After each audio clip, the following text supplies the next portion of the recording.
You're watching Fox 35 News Plus, streaming on Fox Local. It's wonderful to be here with you today. As Shaniqua just mentioned, we're here in the crew quarters facility in Florida. We arrived a couple of days ago, and this is really starting to feel like we're about to launch. You know, we've seen the rocket. We've been spending time out on the beach with our families. We've been, thinking about all the things, last-minute things that we need to take care of. So it's getting very, very real. We want to say a big thanks to all the teams that got us here, NASA, ESA, Roscosmos, all of our international partners, SpaceX, of course, for all the incredible preparation that we've received. We are really feeling ready, and hopefully we will be able...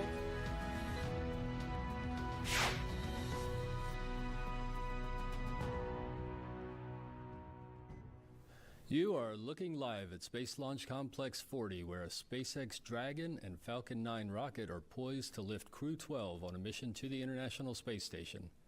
NASA astronauts Jessica Meir and Jack Hathaway, European Space Agency astronaut Sophie Adano, and Roscosmos cosmonaut Andrei Fedyayev will venture to the International Space Station for a long-duration mission aboard the orbiting laboratory.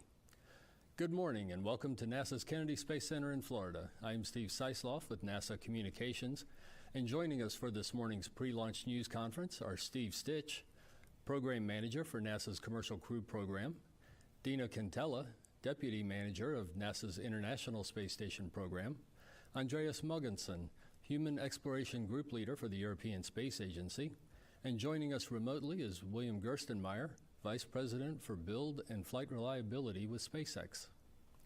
Crew 12 is scheduled to lift off no earlier than February 12th. That is an adjustment after an earlier weather scrub called today due to poor conditions in the ascent corridor. We're going to talk about that more in just a little bit. For those joining on the line, press star 1 to join the question queue. We will be taking questions from here in the room and from call-in. And we will start with Steve Stitch. Steve? Yeah, thanks, Steve, and thank you for your interest in commercial crew and ISS program and human spaceflight. Had the opportunity to be out at the launch countdown clock there at the 39A press site this morning, and it was great to be out there with our team.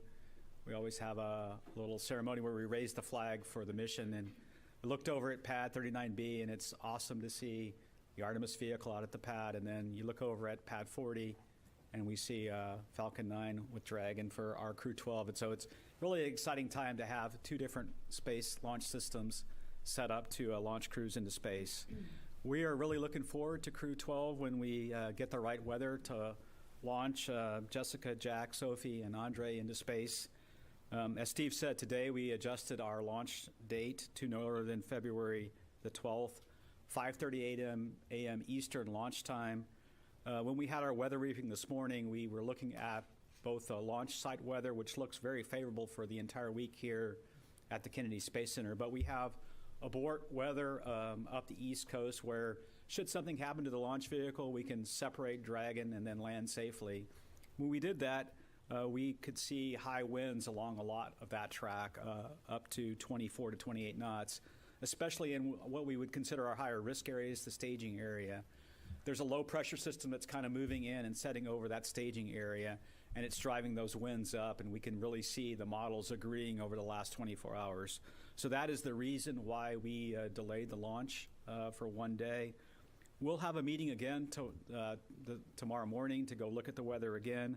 I would say right now, Thursday the 12th doesn't look great as well. That low pressure system will likely be there and dominate our weather. So we'll have our weather briefing in the morning and then make a call as well. The winds there are a little lower, but still quite above our limits. So the good news is we have good opportunities for the remainder of the week, and so we'll go ahead and launch when we're ready, when we have favorable weather. It's been a really busy time here at the Kennedy Space Center as we get ready for flight. We had our agency FRR on Friday. That went well. We talked a number of topics about the Dragon Bay 12 structures upgrade. We talked the Falcon 9 Starlink investigation. Bill will cover that a little bit more. We got through both those topics, and we proceeded into the rest of the operation.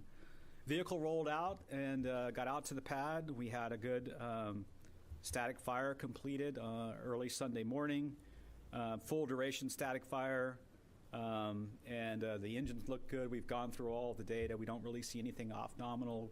Bill will talk about one check valve on the transfer tube that we replaced, but we adjusted the time of static fire a little bit. We talked a little bit before about how on Crew 9 we had the plume from the static fire come back over and blow onto Dragon and leave some soot deposits. So we separated the static fire and we moved it about 3 hours early to accommodate the winds, and that went really well. We know that Dragon's in good shape. Then early this morning, we got the crew out and into Dragon, did a demonstration. It's an end-to-end walkthrough of getting the crew in the vehicle, getting them strapped in and suited up. I would say that all went well. That operation did. We did have one ground server issue with comm back and forth between the ground team and Dragon, and that was resolved by swapping to a backup server on the ground. We'll go troubleshoot the primary server, but we had a little bit of a comm issue. Otherwise, I would say the vehicles are ready, the crew's ready, the ground systems are ready, and we just have to watch the weather. And it's very humbling to go look at the East Coast weather and see that it's bad, and when, especially here, we just walked in and the weather outside is so beautiful. But we'll take it step by step, walk through the weather each day, and then we'll go launch when we're ready. Again, I want to thank the ISS program, all of our teams across SpaceX and NASA for all their hard work in getting us to this point. I want to thank the FAA, the United States Space Force, the Detachment 3, and the Coast Guard as well, and all the agencies that support us. It's a huge team. And we have shown lots of agility, and we'll just take it step by step, and we'll launch when we're ready. And I'll turn it over to Dina. All right. Well, thank you, Steve. On Friday, he mentioned that we had a flight readiness review, and from an ISS standpoint, it was very clean. We're not tracking any major issues, and we've closed out all of our open work, and we're ready for Crew 12 to come greet us on board. The crew's here already in Florida, and we're looking forward to seeing them. The next time, a lot of folks will see them. There'll be a video from ISS, and we can't wait to get them on board. If you remember, we've got Jessica Mir and Andrei Fadayev have both flown to ISS before, so they're returning residents. And then we have two new flyers. We've got Jack Hathaway and Sophie Adeno. We're looking forward to having them on board as well. So, on ISS, we're not working any major problems, as I mentioned, and so there's really not an urgent need to get Crew 12 up there. We're looking forward to some extra helping hands, but we'll launch when we're ready. Nothing urgent that's pressing on us right now. Chris, Sergey, and Sergey on board ISS, they're doing great. They're in great spirits. And Chris on the U.S. Operating segment has been focused a lot on research and packing. We're trying to close out the SpaceX 33 cargo vehicle after sometime in the end of February, after the Crew 12 guys get there. And, the Crew 12 guys, when they get up there, they've got some great experiments. I thought I'd highlight a couple of them. One of the experiments they'll be working on has to do with plant micronutrients. And you can imagine you'd want to recycle the inedible parts of different plants and use those nutrients in the place of fertilizer, for example, to reduce your amount of fertilizer. And so we're looking at those types of nutrients for enhancing and evolving food production for eventual exploration missions.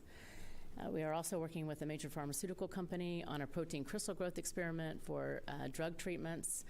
And we're looking at the bacteria that causes pneumonia and how that can affect heart tissue. And this is important because some patients in hospitals with pneumonia eventually develop heart disease. And so we'd like to, if we can, benefit life on Earth by trying to study that. It's a different mechanism or a different behavior, I'd say, for those bacteria in microgravity. So maybe this will teach us some things that will help life on Earth. So those are a few of the experiments while they're up there. Also, they're going to see a lot of dynamic events to go through some. I mentioned SpaceX 33 undock at the end of February. We're looking at early March for HTV X1 robotic release. So we unberth it.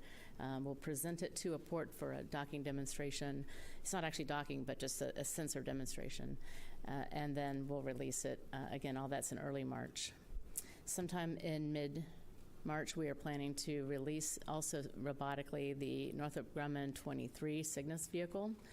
And the Russians are still continuing to target the mid to late March timeframe for their launch of their Progress, and no changes to that schedule from my last briefing. And the list goes on, but Northrop Grumman 24 comes up in early April.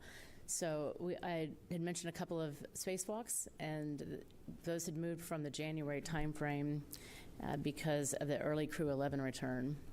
We're looking at a good time frame for those. Maybe we have an opportunity in mid-March and early April for those, but we're continuing to refine that assessment. And then the launch and dock of this crew and that timing will help us understand how much crew time we have to prepare for those and if that timing works. So, really wanted to thank the whole team for the early Crew 11 return and then acceleration of this particular launch. Everybody's done a great job. As Steve has mentioned everyone, but I would like to thank the Commercial Crew Program, our international partnership, the SpaceX team, the other government agencies, our engineering and operations teams. A fantastic job all around. As I said, we are ready to go and ready to welcome Crew 12 on board, and looking forward to a great mission. So with that, I'm going to hand it over to Andy. Well, thank you, and good morning. We at the European Space Agency are excited to be part of Crew 12. On a personal note, I'm excited, but also a little bit jealous of Andrei Fadayev. I met him on the ISS as we handed over from Crew 6 to Crew 7. And I'd love to be in his seat, of course, but the next best thing is being here today, supporting my ESA colleague, Sophie Adenauer, on her first mission to the ISS. Sophie is part of our new class of astronauts that we selected in 2022. She is the first from that class to fly to the ISS, so we are really excited to see our new generation of astronauts getting their first experience in space. In 2022, when Sophie was selected, we had more than 22,500 applicants from all over Europe, so it really shows the level of interest and fascination among young Europeans as well for what we do in space. And as I think has already been alluded to this morning, this is really an exciting time. We have Artemis 2 out on the pad as well. And I think if I'm going to highlight a couple things that Sophie will be working on during her mission, the ISS is really an incredible test bed for preparing for the future, and some of the things that she will be working on will be helping us prepare for future flights. Just to name a couple things, the European Enhanced Exploration Device is a new exercise device that Sophie will be among the first to use on the ISS. You know, the ISS affords us an incredible amount of space for exercise. We have 3 different devices, but in the future we will likely be much more limited in size. And so this new E4D device is a combination of a rowing machine, bicycle machine, and a strength exercising device. And hopefully it'll give us new information about how to do countermeasures in space using new types of devices that are much more compact and smaller in size. Sophie will also continue the use of the European Everywhere application, which is a health monitoring tool, among other things, first flown by Thomas Pesquet. The Artemis 2 crew will also actually be using the European Everywhere app, so we're excited again to make that link between ISS and Artemis. Another interesting topic or experiment that Sophie will be working on is a new ultrasonic device that allows astronauts to do ultrasounds without support from ground. So this new system uses augmented reality and artificial intelligence to allow astronauts to do ultrasounds without remote guidance.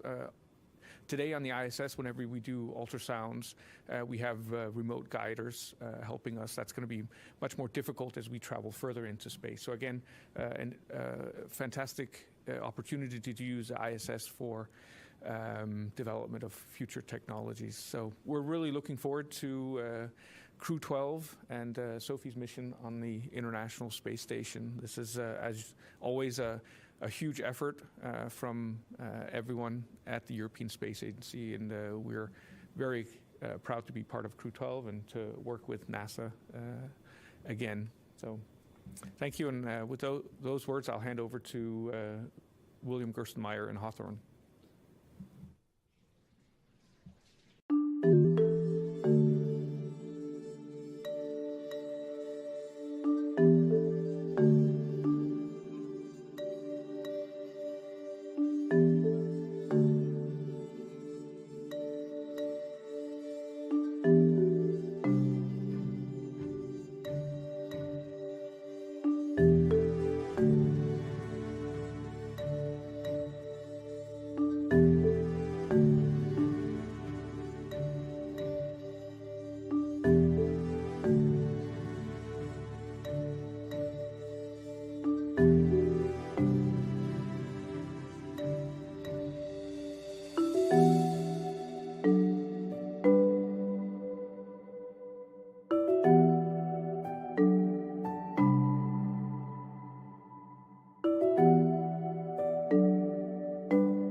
Created a condition that essentially starved the GG of proper oxygen and essentially caused a problem with the engine during the deorbit burn. I really want to stress that what occurred on Starlink is unique to Starlink. We don't do 3 burns with crew missions. The first burn of the crew mission is always the same. It's fully chilled in, fully ready to go fly through in a gravity environment where there's no microgravity conditions. It's a really solid burn that occurs, and we've done that the same way for every crew mission. The second burn of the crew flights is also very standard. We didn't have to change anything based on what we learned from the Starlink mission. It's the same profile we use. We stay with the standard chill profile, et cetera. So again, I think we're continuing to learn. We're still continuing to kind of push the envelope to see how our hardware and systems operate. And ultimately, by pushing kind of the envelope and seeing the corners, we understand where our hardware works, where it doesn't work well. So then when it comes time to fly crew, we can go back more to the center of the envelope. We can get that high reliability that's demanded by a crew mission. So that's what occurred on a couple of weeks ago on Monday, or a week ago on Monday. Again, a tremendous amount of effort was done to make sure we really understood the problem. There was no crossover to crew. We went through a full investigation, developed a full fault tree, had the FAA, NASA, the Space Force were all involved with us in the investigation, and we're truly ready to fly, and there's no crossover at all to the crew flight that's coming up. You also may have noticed, if you look over at 39A, that the crew arm is coming down. We're going to do some maintenance on some bearings on the crew arm. I think the general plan is we'll keep the crew arm on the ground after we do those repairs, but we'll be ready to put the crew arm back up again if we need to go back and launch crew from pad 39A. So again, you'll see that. It doesn't say we're backing away from 39A for crew flights. We'll just have it in reserve when it's needed, and we need to do this repair of the bearings on the arm. Another interesting thing is this will be the first landing at landing zone 40. So we still have landing zone 2 available to us if we need, but we're going to now land the first stage of the Falcon rocket right next to the launch pad, and that makes for easier processing for us and moves us forward, and then keeps kind of launch and landing in the same general area. So again, I think overall we're ready to go. We treat human space flight very differently than we do any other flight. We work extremely hard with all our partners, with all the team members, to really make sure we're really ready to go fly. There's no higher calling than there is to fly crew. You know, I often say that, you know, especially with the Super Bowl and the Olympics, you think about athletics and sports. Human space flight is the ultimate team sport. You have to be 100% transparent about what you know, what you don't know. Share with your teammates, share with the crew, share with everyone, and make sure we're really ready to go fly. And it's an honor to be part of this team. It's an honor to represent SpaceX, and it's an honor to be with you all today. We'll look forward to your questions when they come. Back to you, Steve. Thank you. Thank you, everyone. We're going to start our questions here in the room. If you have called in, *1 will get you in the queue to ask a question if you wish, and *2 will let you drop out of the queue. And we will start here in the room, and we're going to start with Will Robinson-Smith from Spaceflight Now. Hi, thanks so much, Will Robinson-Smith with Spaceflight Now. Thank you for taking the time to talk with us today. Quick one to Bill Gerstenmaier and then to Andy Mogensen. Regarding how quickly 39A could come back into rotation if needed, what's the time frame if NASA calls that pad could be ready for another human spaceflight activity? And then for Andy, can you describe the mass of the workout equipment that Sophie is going to be demonstrating? You know, is it something that, you know, is able to fit alongside them inside Dragon, or does it need to go into the pressurized cargo area? Thanks. In terms of 39A readiness, we'll be ready to support from 39A as soon as we can get the rocket ready to go fly and get the call up in place. So if NASA has a need, as soon as we're notified, we'll start processing the Dragon capsule, we'll start processing the Falcon vehicle. In the time frame it takes us to get Falcon and Dragon ready, we can be ready to get the pad up and operating. And regarding the exercise, the E4D exercise device, I mean, it's too big for a capsule, but potentially for Gateway. But this really is the first step. It's quite massive still because of the countermeasure system, the anti-vibration system.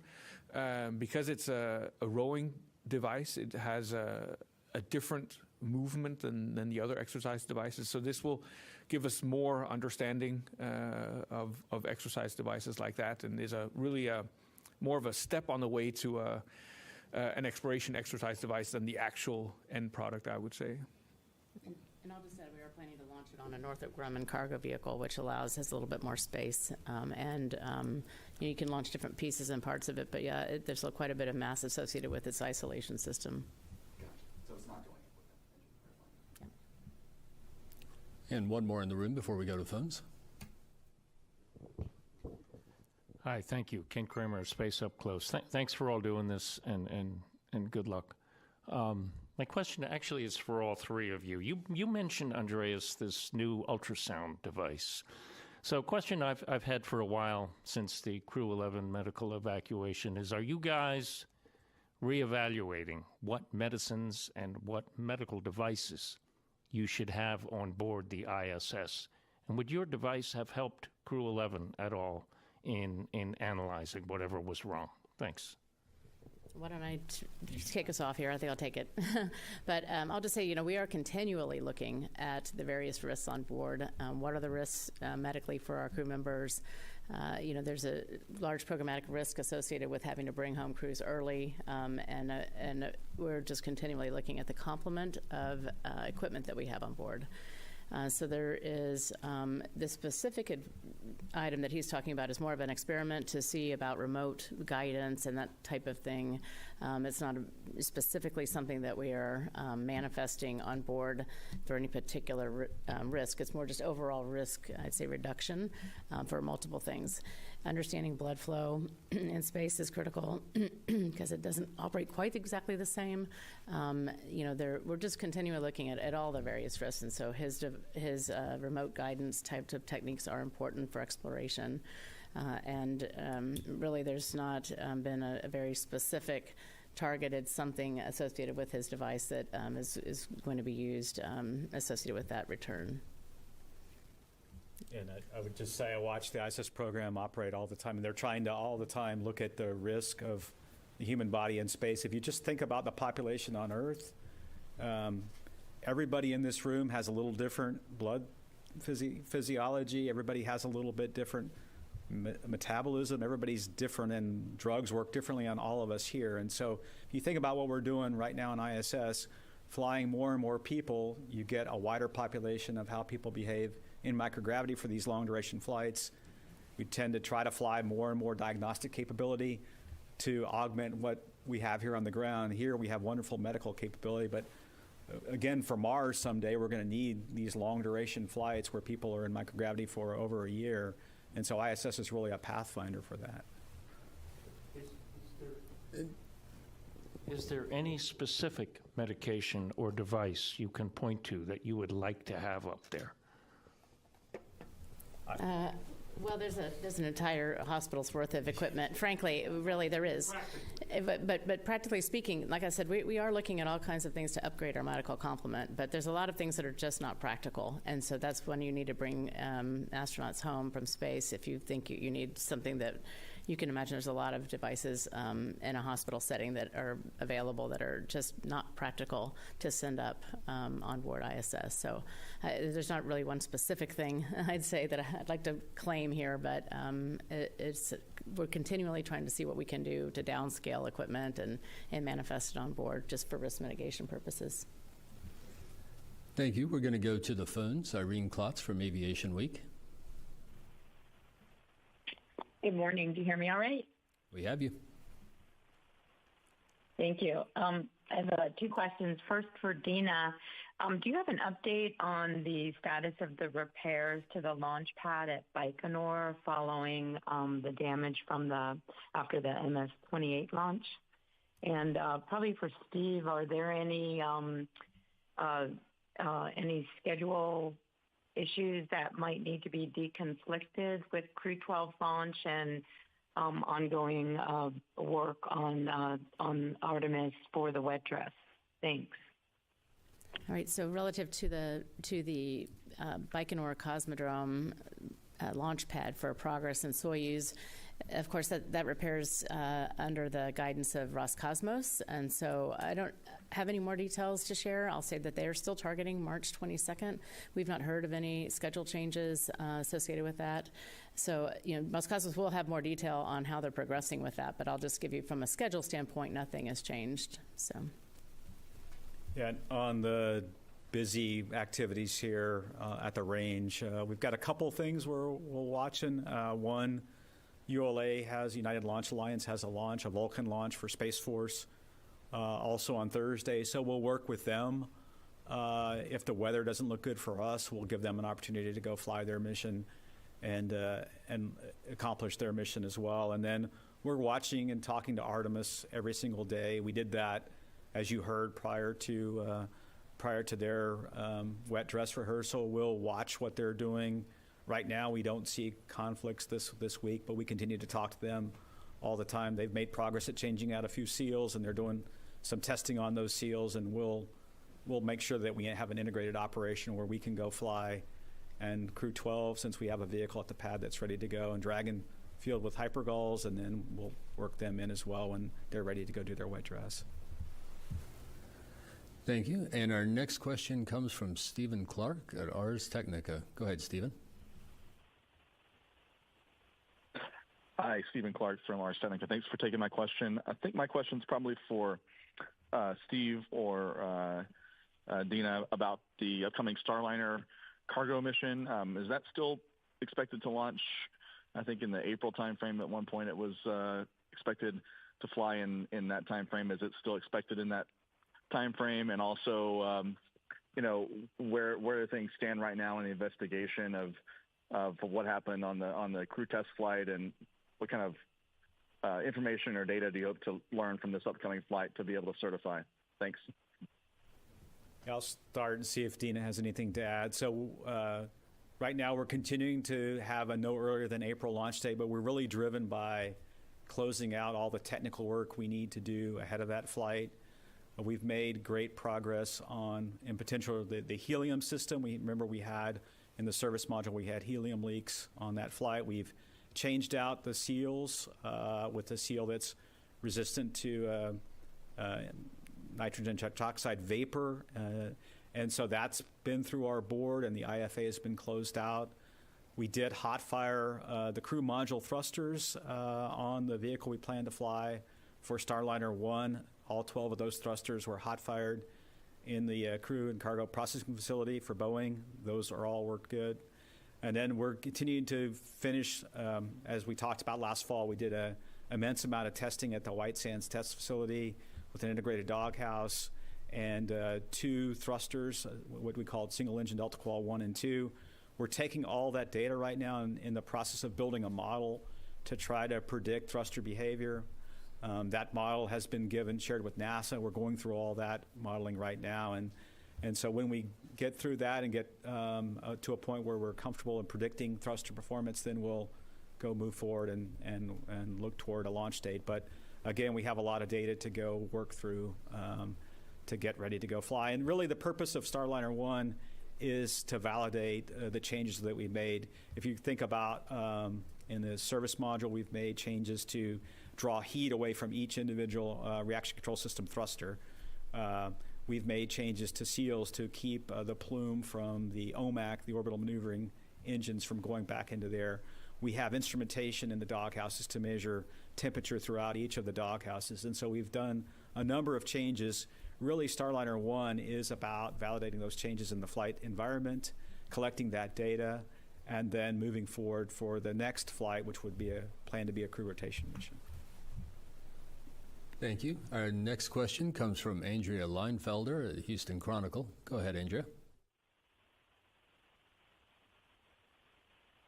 Thank you so much. This question is for Dina. During the Crew 12 news conference, Jessica Meir mentioned that the space station crew will talk to the Artemis 2 crew.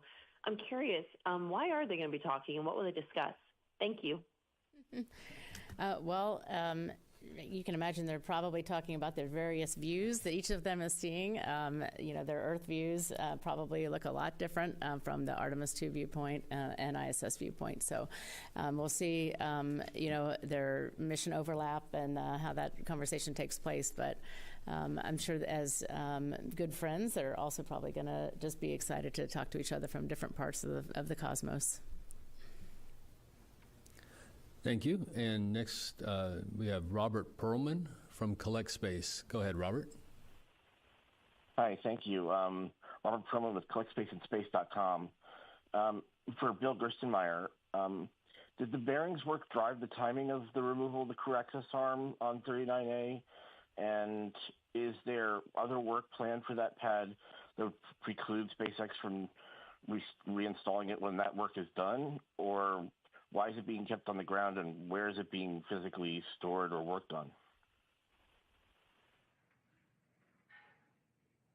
Yeah, we're going to remove the arm, and then the bearings, the arm physically has to come down to get to the bearings. These are the bearings that actually hold the arm to the tower. They're unique to 39A. They're very different than they are for the arm that's on 40. And to physically get access to those, the arm needs to be removed. Those bearings have to come out, and they have to be reinstalled. We'll do that work at the Kennedy Space Center. And the intent there is we don't need to put the arm back up because, again, as I described, we have, when we get a call up for a mission and we have to go fly a mission, if it requires that, we have plenty of time to get the arm back up. That's the easy piece, putting it up. You'll also see a lot of work going on at 39A. That's the work for Starship. That doesn't impact our ability to launch from the pad. We're careful that we keep those things separate, and we're ready to go. But again, I think this is just the right way to get to the arm. There was no way we could repair these bearings in place. We looked at it. We put some epoxy in place. We put some diverters in place. It was a Band-Aid kind of fix for those bearings, but the right thing to do is get those bearings replaced in an environment on the ground, make some upgrades to them, and then we'll be ready to go put the arm back up when it's time to go fly, if we need to go fly. Thank you. Our next question comes from TJ Mascaro, Epoch Times. Go ahead, TJ. Good morning. Thank you so much. My question's for Andy. With the increased launch traffic we're starting to see here in Florida, and with the increased interest you're seeing with people wanting to be ESA astronauts, I was wondering if the ESA will ever develop and start flying its own crewed capsule and crewed missions. So just, if I understood the question right, the question is, will ESA develop a crew capsule? Was that the question? Yes. Yes. Yeah, well, that's a good question, but it's something that we are certainly looking at, and if everything goes according to plan, it's a potential thing that we might bring to our member states. So the European Space Agency consists of 23 European member states, and they are the ones that actually set European space policy. And it happens every 3 years at our ministerial conference. The last one was in November last year, and so the next one is in November 2028. And this is potentially one of the topics that we would bring up to discuss with our member states, but it's still a ways off in the future. But certainly, it's something that we are discussing. Thank you. Our next question is going to come in from Jeff Faust from Space News. Go ahead, Jeff. Hey, good morning. A couple of follow-ups for Steve from some earlier questions. One, if the weather improves for Thursday, does Crew 12 have priority on the range over the ULA Vulcan launch, or is there a way to squeeze both of them in, given I think they're pretty close together in terms of the time of the morning they're scheduled to launch? And then for Starliner, what point do you have to make a decision on what vehicle flies the next crew rotation mission after Crew 12? How late could you fly Starliner 1 and still have enough time to look at the data from that flight to decide it's available for that next crewed mission to the station towards the end of the year? Thanks. Yeah. To address the first question, right now we Crew 12 has priority on the range over the Vulcan launch, and that's what we want to do today. A little bit is look at the weather, talk to them, see their readiness, and if the weather's not looking very favorable, we would potentially give up the 12th for them to allow them to go fly. So the way the range scheduling works, we had the 11th and the 12th as our 2 prime dates, and so we have priority right now.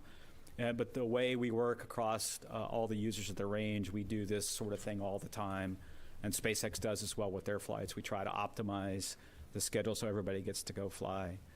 In terms of the next crew rotation mission, we have not decided yet. In the fall, it could be either a Crew 13 mission or Starliner 2. We'll want to work through and get through Starliner 1 into the summer time frame and then see where we're at before. So we have some time to decide. We have crews in training for both missions, and we will have a little bit more time to decide into the summer. So, thank you. We're going to come back here in the room, and Will. Hi, thanks for allowing another question. Question to Bill Gerstenmaier and to Dina as well. One of the experiments that Jessica Meir mentioned that's going to be conducted is demonstration of landing on the moon, and she was specific to mention that this is vehicle agnostic, that it's not directly related to either Starship or Blue Moon. But I wonder to Bill, what learnings is SpaceX taking away from work like this, and to Dina, are there future experiments planned on station that will directly feed into the Artemis landing profile specifically? Thanks.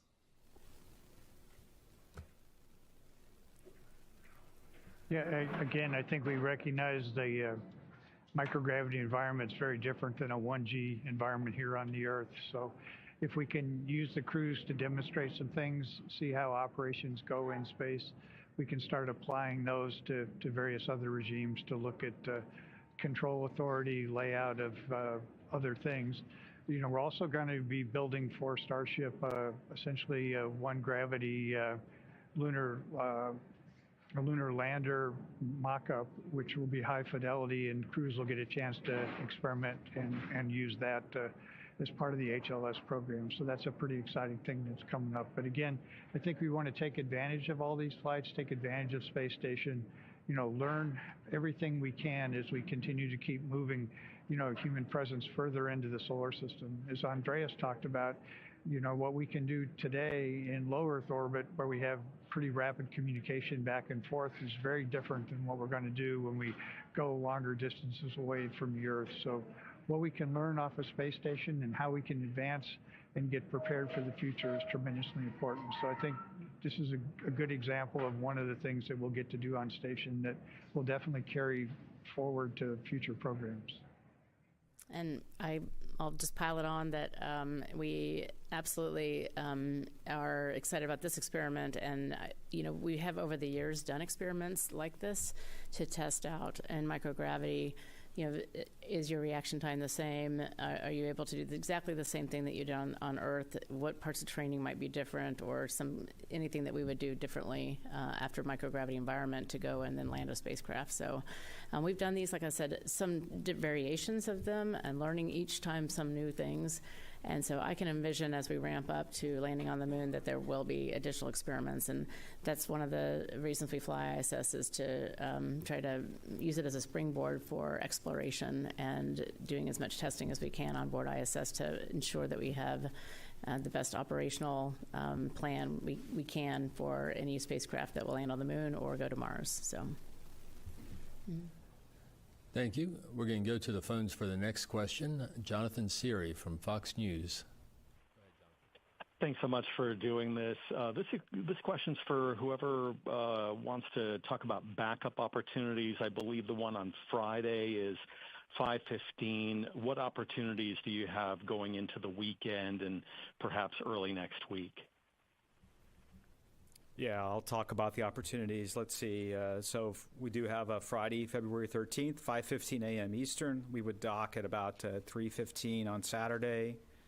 The Saturday launch opportunity is what we call a long phasing. So it takes quite a number of hours to get to ISS, it's around 42 to 44 hours.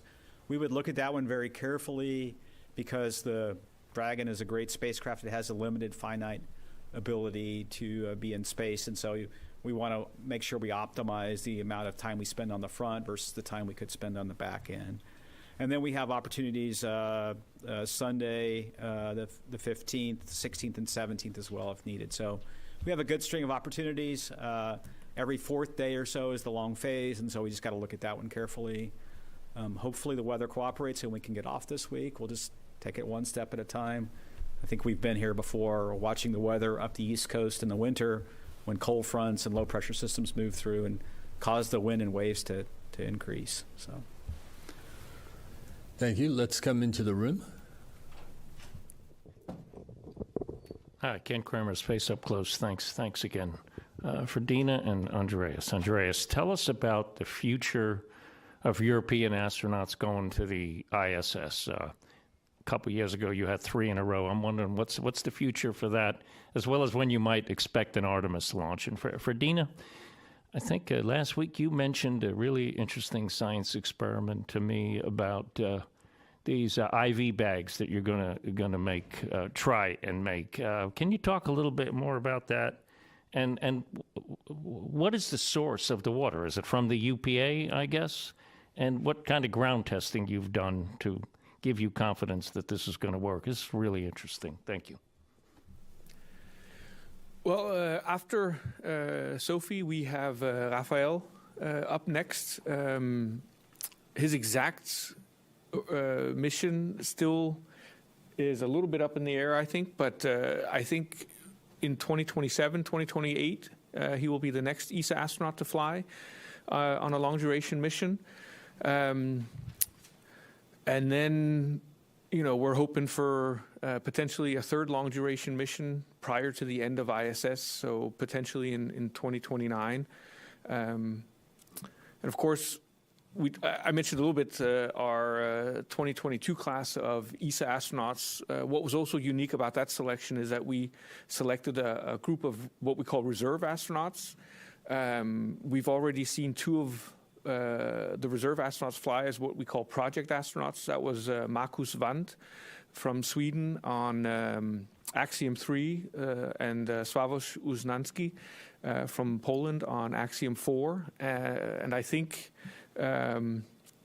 we could probably also expect to see some more ESA project astronauts fly on future private astronaut missions. So there are many new flight opportunities in this commercial world. And of course, we're also extremely excited to work as a partner with NASA on Artemis. And, first step is Artemis 2. We'll see how Artemis 2 goes, and then when Artemis 3, 4, and 5 come along. But that's certainly also on the horizon, and we're, of course, very excited to one day see a European astronaut on an Artemis mission as well.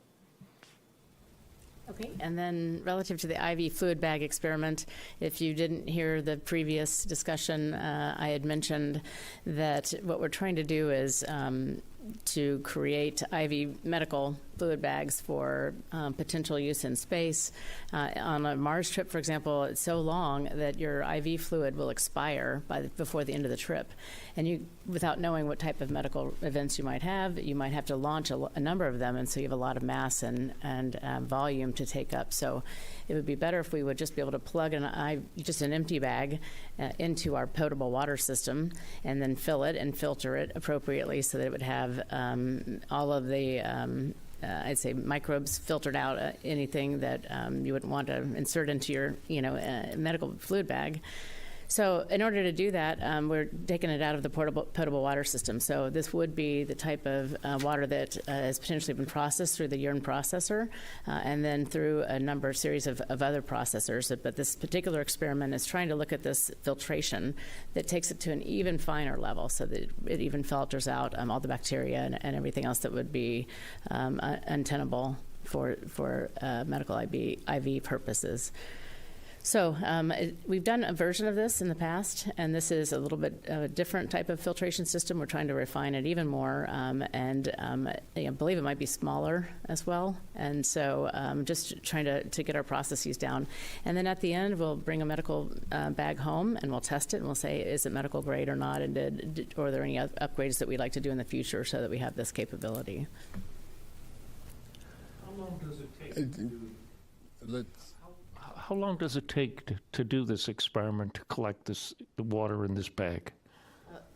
I don't know for sure, but I would guess it'd be very quick. It's a filtration device. It's not something like a large machine that it has to go through. It's more like a simple filtration device.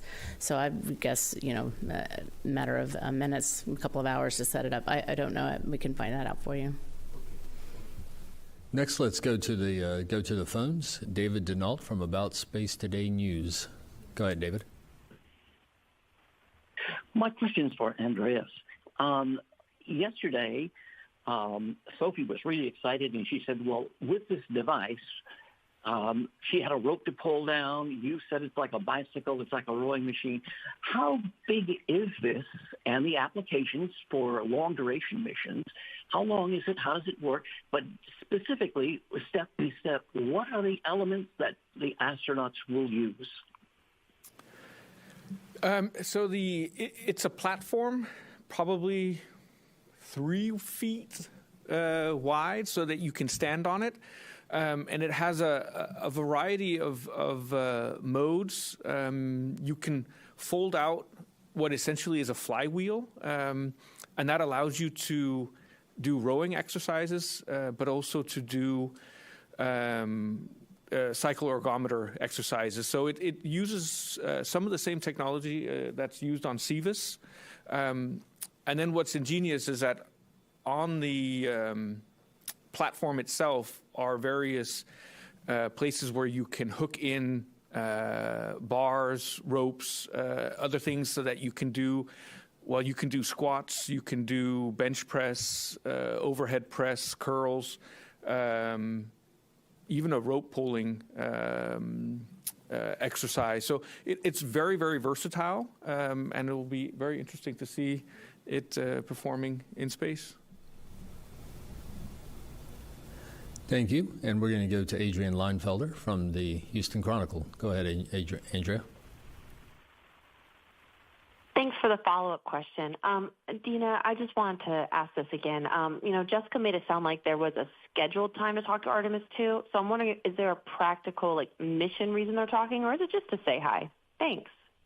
There's no practical mission reason why that's necessary, but I do think it's as Steve highlighted, this is a very unique, unusual time in human spaceflight where we have human beings orbiting the Earth, and then we'll also have them orbiting the Moon concurrently. And so I do think it's appropriate, and sounds like a great opportunity for them to like I said, discuss the Moon views and the Earth views that they each have. Thank you. And next we have Jonathan Siri at Fox News. Go ahead, Jonathan. Thanks so much for the second question. I'm really interested in the augmented reality ultrasound that you're going to be testing on this mission. What are the advantages of ultrasound? And on a hypothetical trip to Mars, what are the potential uses that it would be put through? Thank you. Should I take that one? I'll just say, we do ultrasound. We use ultrasound quite a bit on the space station. It's a lot like Earth. You're trying to do diagnostics without, anything that's super intrusive. So it's a really great tool to look and kind of understand the human physiology. And human physiology is different in microgravity. And the specific experiment that Andy was talking about with augmented reality as you said, one of the things we're trying to do is avoid having a remote guider on the Earth.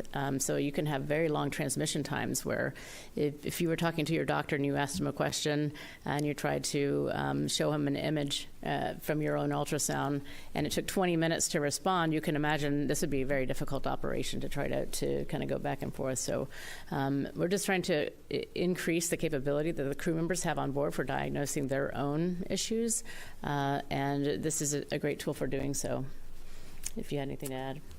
No, I mean, this, ultrasound is one of the few devices we have to look inside the body. We don't have any, unfortunately, mobile X-ray devices or MR scanners. So ultrasound, as Dina said, is a very important diagnostic tool on the ISS. And we have time for one more question this morning. We're going to come here in the room to Will. Hi, thanks for allowing one more follow-up. Question to Steve and to Bill Gerstenmaier. Given that there's just a handful of plan years left for the International Space Station, as you look towards the future of the commercial stations and future NASA astronauts flying to those, I wonder, are there any additional experiments planned for Dragon that would allow for cooperation with these future commercial stations? Any tests of communication devices or additional advances that you want to see in these last few years that you have of Dragon going back and forth to the ISS? Thanks. Yeah, I'll let Bill start, and then I'll follow on. Yeah, in some of our private missions, we've used, we call it a plaser. It's essentially a laser that we communicate with our Starlink satellite networks in the trunk of Dragon. So I think that's a device we're looking at using potentially more and more. We may add that. It can also relieve us from some TDRS communication requirements we have with Dragon. So that's something I think we'd like to look at the future. We're starting to use that now more and more on our second stages with Starlink. We have a mini Starlink antenna that flies on those flights from Vandenberg, where it essentially relieves us of ground coverage and allows us to communicate with our Starlink network. So I think we're starting to tie our Starlink network and communications more and more into other activities that essentially are giving a continuous communication link for these potential future commercial space stations that are in orbit or planned to be in orbit. And I would say, as we look toward the future of these stations, as Bill said, the communication, the TDRS network, we know would not be there. That's one thing. We'll have to look at how we approach and dock. We today rely on the communication systems on ISS to close the link between the visiting vehicle and station, right? We pass data, we pass GPS data and other things. So we've got to start thinking through that a little bit, how we will do that with the commercial stations. We've got different ideas and concepts of what we might do there. And then when you dock, once the vehicle's docked, we have to think about, ISS has an incredible system of exchanging air back and forth between vehicles. And, you want to condition the vehicle that's there, our crewed vehicle. So we got to think about that a little bit. So we're in the middle of thinking about all those things, but specifically for Dragon, the plaser experiment that Bill talked about is the one that we've demonstrated so far. Thank you, and that is going to wrap up our questions for this morning's pre-launch news conference for Crew 12. You can follow all continuing progress on the countdown and on the mission on NASA's social media channels, including at Space Station and at NASA. We'll also have continuing coverage at www.nasa.gov/commercial-crew. And we will have a broadcast ahead of the launch of the Crew 12 mission. And for those just joining us, the Crew 12 mission has been targeted for February 12th, no earlier than February 12th. And that is dependent on the weather, which launch and flight teams will be monitoring very closely. For now, thank you very much for joining us. Go NASA, go SpaceX, and go Crew 12. Thank you. At the NASA news conference wrapping up at Kennedy Space Center, where just moments ago we heard the officials with NASA talk through a number of issues with that upcoming launch, which is now slated for early Thursday morning, no earlier than 5:38 a.m. on Thursday. The initial launch scheduled for Wednesday being pushed back because of weather conditions along the flight path of that Dragon spacecraft. We want to know if you plan on getting up and watching that Crew 12 launch live. You can let us know by scanning this QR code or by going to fox35orlando.com/vote. Looks like we are split between wouldn't miss it and maybe if I'm awake. Still, that's about 37% of you, and then a quarter of you saying, no, you don't plan on watching it. Let us know. We'll check back in on this coming up in just a little bit. Right now, we are getting ready to take a break here on Fox 35 News Plus, but we still have a lot to get to over the next few hours here on Fox Local and on YouTube. So keep it right here, and we'll be right back with more Fox 35 News Plus after this.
Taking a look, another look right now at our poll question of the day. Do you plan on watching the Crew 12 launch live? Looks like more of you saying you wouldn't miss it. We want to know what you think. Scan the QR code, pull out your phone right now and point your camera at that. You can also go to fox35orlando.com/vote and let us know. It is currently scheduled for no earlier than 5:38 a.m. on Thursday morning. That taking the next round of astronauts, the next crew of astronauts up to the International Space Station. Some interesting questions in that news conference just a little bit ago about some of the medical precautions and health procedures, a number of other things, after Crew 11 had to come back early because of a medical scare, some sort of issue with one of the members of that crew.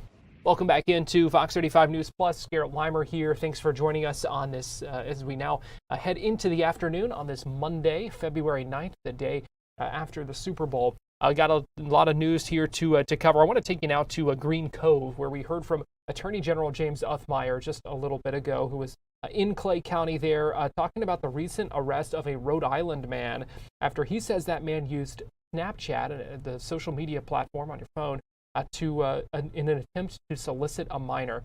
This is something that the Attorney General talks about often, the things that can happen on these social media platforms, these apps, and his concern and priority on cracking down on that. He really, in his news conference today, called for parents to wake up because he said they need to pay more attention with what is happening with their children on social media. Here is the Attorney General at that news conference just a little bit ago. Parents have to wake up. This is yet another day where we're here to announce a predator that got to a minor, a young girl, and took advantage of her online using social media applications. Parents, wake up. People at home are preying on your kids. They're soliciting information. They are deviants. They want to do bad things, and you are the first line of defense. So again, I'll say, parents, wake up. If you do not know what your kids are doing on their cell phones, you better figure it out today. You could stop serious abuse. You could stop molestation. You could stop the solicitation of sexual imagery of little boys and little girls. You could save lives. Today we're here to announce the arrest of 29-year-old Justin Adkins of West Warwick, Rhode Island. Again, this is happening from other states, parents. People from other states are getting to your kids online and taking advantage of them. It can happen anywhere at any time. Justin Adkins is currently facing charges, 2 child molestation charges in Rhode Island, and here we have taken him down after he developed a relationship with a young girl, a minor, online. They met through the gaming app Fortnite. This is what the icon looks like if you're looking at a cell phone. Fortnite, a gaming application. From there, they moved to Snapchat. That's what the icon looks like if you're looking at a cell phone. We see this time and again. They moved to Snapchat because images and text communications can be erased rather quickly. It's a way to avoid law enforcement. This time it didn't work. We've got thousands and thousands of files associated with this criminal deviance Snapchat account, hundreds and hundreds of images of child sex abuse content, including many with this victim. After meeting and talking on Snapchat, he then sent Robux using the app Roblox to give this young girl, lavish goods. He sent her an iPhone because he wanted better content in the imagery. That's how sick this dude was. He purchased her things, sent her a digital currency through the app Roblox. Roblox, the state of Florida, has sued both civilly and criminally. Time and again, we see child abuse happening, and it originates through relationships on that application. These companies, they're making way too much money, and they're not doing enough to protect our kids. If you've got adults that are able to go on the application anonymously, pretend to be young kids, develop these relationships, send money to kids in exchange for things, and then start soliciting sexual imagery and more, it's wrong. This cannot happen. More security protections need to be put in place. So again, Snapchat and Roblox, parents, go home, look at the phones. If you see these apps, you need to be prepared. You need to look at the tools that are available to you to, review and monitor the content on your children's phones. You need to decide, do you even want the child to have this application in the first place? It's dangerous, but you gotta wake up. This individual is gonna spend a long time here in Florida. We got the #1 in-migration in Florida. We don't want it to be for these reasons, but we'll have him extradited here this week, and hopefully he'll spend the rest of his life in this state. We've got to keep these people off the roads, away from our little boys and girls. I want to thank the people that are here with me today. We've got Green Cove Springs Police Chief Sean Hines. They did a tremendous job in this case, and many others. He and his whole team have been wonderful when it comes to rule of law and public safety. Here in Clay County, you've got a wonderful sheriff, too. We've got the best sheriffs in the country, and that's why Florida is reaching even further record low crimes. Commissioner Mark Glass from FDLE, we've been on the circuit lately. It's a good day if I'm starting it with him, because that means we're putting more bad guys away. And in Florida, we prosecute to the fullest. This case will be no different. If you break the law, we're going to come at you, we're going to throw the book at you, and we're going to make sure we keep you away from our Florida families for as long as possible. Emily Frazier from our statewide prosecution office is pointing the prosecution. It's clear that she's not going to be handing out any plea deals. Again, we're going to be prosecuting to the fullest, ensuring public safety is number one. These perverts, these deviants, they think that the screen, the anonymity, will protect them. They think they can do whatever they want and that they're shielded by this technology and that they will get away with it. Not on our watch. We're going to hold them accountable. We're going to put bad guys away, and we're going to send a message to these bad guys. If you do this stuff to any Florida resident, we will come after you, and you will spend the rest of your life, hopefully, in our Department of Corrections. Finally, again, to the parents at home, wake up.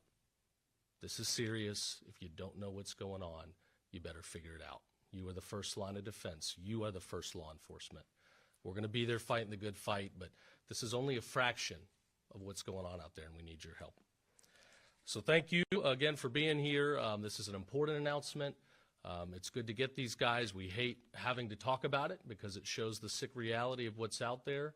But at the end of the day, we're going to stand firm on rule of law, and we're going to protect our kids at absolutely all costs. With that, I'll turn it over to Chief Hines on this side.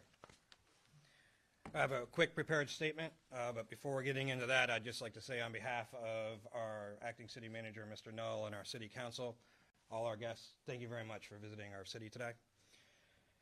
All right, the Green Cove Springs Police Department wishes to sincerely thank our law enforcement partners, including the Florida Department of Law Enforcement, Statewide Prosecution, and the West Warwick Police Department in West Warwick, Rhode Island, for their cooperation and dedication during this investigation. This was a serious felony case involving sex crimes against a juvenile victim in our jurisdiction. Despite the complexity of the case and the fact that the adult male suspect resided in the state of Rhode Island, the investigators remained steadfast in pursuing justice. On February 2nd, 2026, a detective from the Green Cove Springs Police Department, along with an FDLE agent, traveled to the state of Rhode Island, furthered the joint investigation, and successfully apprehended the suspect. He is currently in custody and awaiting extradition to Clay County, Florida. The safety of our children and our community remains our highest priority. As Chief of Police for the City of Green Cove Springs, I want our residents to know that we take our responsibility to protect this community seriously. We will continue to work diligently and collaboratively to investigate crimes thoroughly, hold offenders accountable, and ensure that victims and their families receive justice and support. Now we'll turn it over to Commissioner Glass. Thank you, Chief. Appreciate it. Good morning. I'm FDLE Commissioner Mark Glass. And just like the General said, we've been doing this a lot now lately. And part of this is more preventative. Us getting out here, doing this in front of you and different parts of the state, showing this is going on all over the state. And like the General talked about, parents, pay attention what they're doing. My kids growing up did Fortnite. They had Snapchat, but I was on their phone the whole time. I paid the bill. So there's no expectation of privacy in my house until you start paying your own bills. You should be the same. If you don't know what you can do to help or things to look for, you can go on the FDLE's website of secureflorida.org and pay attention to that. We'll give you the tools, the things that can help you fight this, because we're dealing with a bunch of sickos, deviants, malcontents, whack jobs, whatever you want to call them. They shouldn't even be in our community. They should be behind bars, which thankfully the General, Green Cove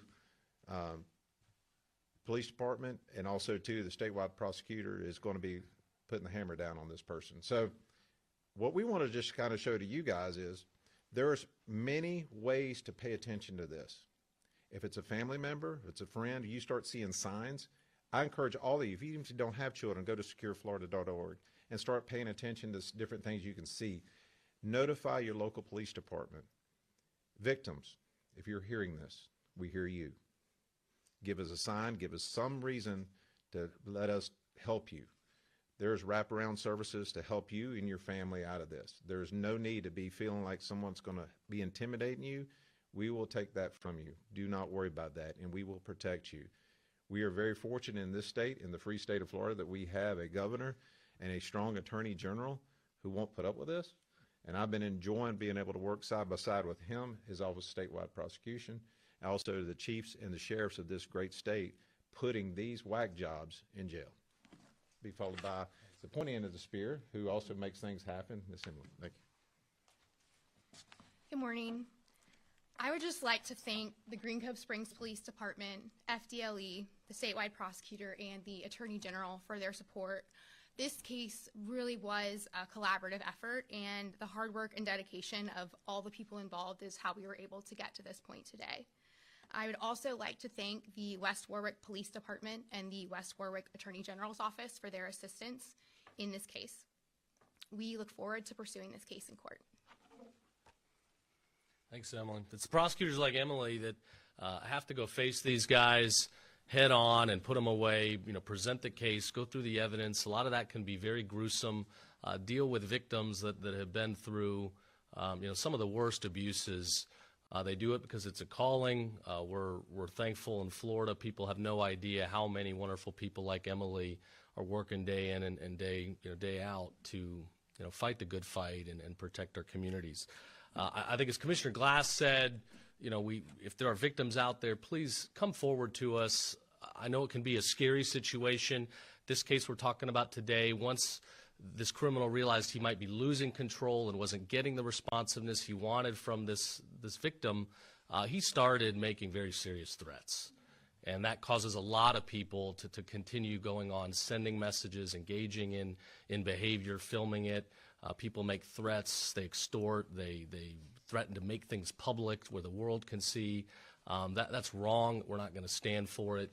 If you come forward, we will help you, and we will make sure that these sickos can never get anywhere close to you again. That's our commitment. I think that's it. We got time for a few questions. Yes, sir. Shifting topics for just a second. This morning there was an ex post put out by you saying that the Office of Statewide Prosecution sent a criminal subpoena to the Deegan administration in Jacksonville. Can you expound on that? Yeah, we have a situation here where a city official was out there, publicly alerting people to ICE locations, interfering with immigration enforcement efforts. This is the state of Florida. It's not Minnesota. We anticipated at special session last year, the governor, under his leadership, made clear we were going to put obligations in that law that passed where local officials, they do not have discretion. There's an obligation to use best efforts to facilitate, help the federal government carry out their law enforcement efforts. We're a rule of law state. We believe in that. We stand by that. And if there's evidence that, the city as a whole, I know the mayor said nothing wrong happened here, we disagree with that.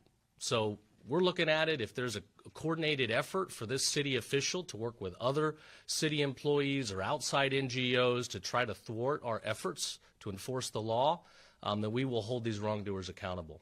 Yes, sir. In terms of what criminal statute might be violated, are you looking at state law or are you looking at, I've heard the suggestion, maybe RICO? Yeah, if there's a coordinated effort amongst officials, I know there's NGOs out there that very clearly are working to, push forward these protests to try to thwart federal investigative efforts, then yes, we could be looking at RICO. There could be some federal angles. But first and foremost, again, we got a law on the books passed last February. Local officials have a duty to help the federal government carry out the law. There's also in Florida, we have anti-doxing laws. If you want to flag personal information, locations, details about law enforcement officers to try to harass them, scare them, threaten them, or impede law enforcement operations, that is a crime. We will not stand for that. We want these officials in our state. They enforce the law. We don't have issues in Florida. We don't have the chaos. We don't have the anarchy. We don't have the mayhem in the streets. We work together with federal law enforcement. It goes pretty dang well. So what we're doing in Florida works, and if city officials think they know better than the law, we're going to stand in their way. Yes, sir. About the topic here, you guys mentioned that there's resources on the website to help try to prevent that with the children. For parents who are watching who are going, I don't even know where to start, what's that first step that you guys tell them to take? First start is you got to get that cell phone in your hand. You got to get access. You got to get into it. If your kid has a passcode, if you've got a child with a phone, that's the first conversation really is, what age is it appropriate to have a phone? And maybe, maybe a flip phone or something without the internet is the better place to start. Again, that's a conversation for parents and kids. We did, under the leadership of Speaker Paul Renner, we passed a law where younger teenagers are not allowed to have access to some of these social media sites in Florida. And those companies have an obligation to have age verification and keep them off. Not all those companies are following it. We're going to be litigating this, and we're going to be holding people accountable. But parents, get that phone, get access to it. I'll hold up these apps again.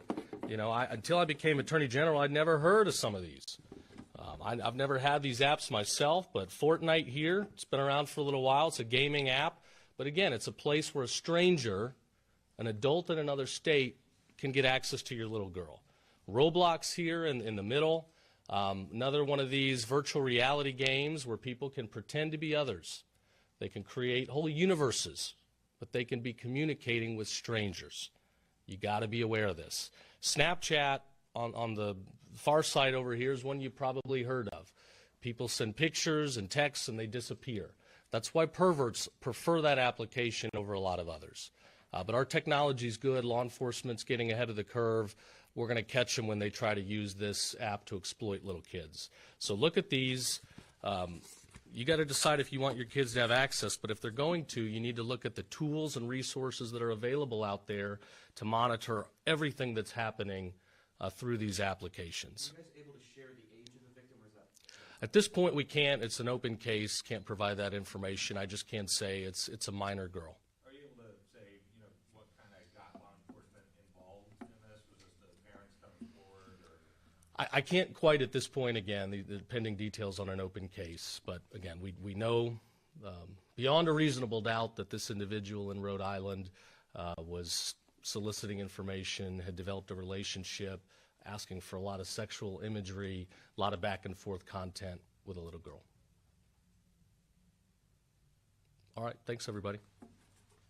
Attorney General James Othmeyer wrapping up a news conference earlier today in Green Cove, where he was talking with police there and announcing some disturbing details of another case involving a suspected child predator using social media apps and platforms to try to solicit a child. And you saw as well the message from the Attorney General to parents, telling them to wake up, to be aware of what's happening on your children's cell phones, specifically showing some of those app icons that he said parents need to watch out for. We're going to take a break here on Fox 35 News Plus, but we'll be right back.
You're watching Fox 35 News Plus, streaming on Fox Local. Welcome back into Fox 35 News Plus. I'm Garrett Weimer, and thanks for joining us on this Monday afternoon, live on Fox Local and on YouTube.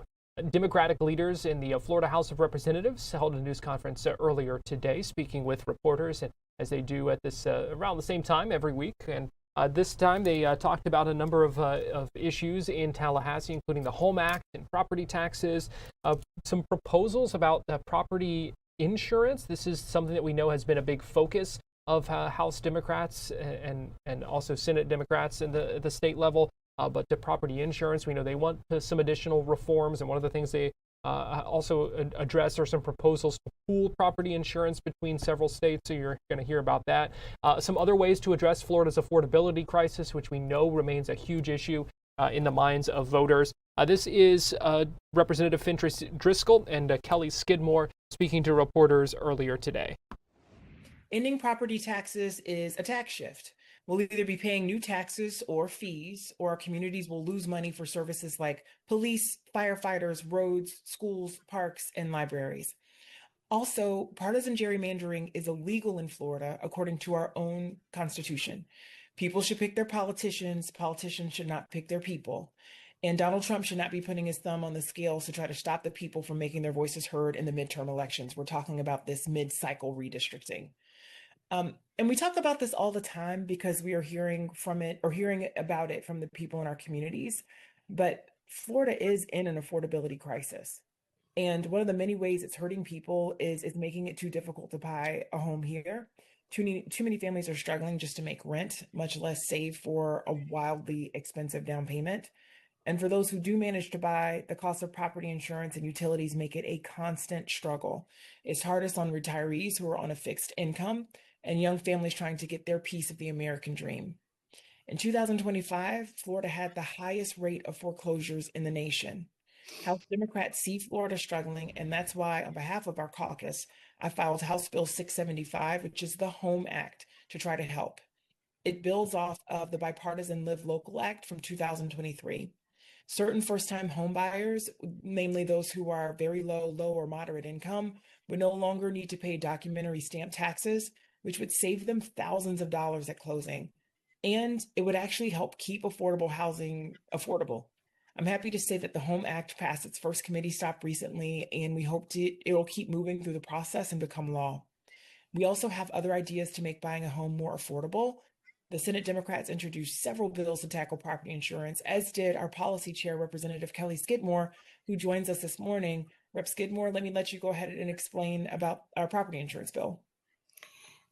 Pardon me. Thank you, Leader. And hello, everyone.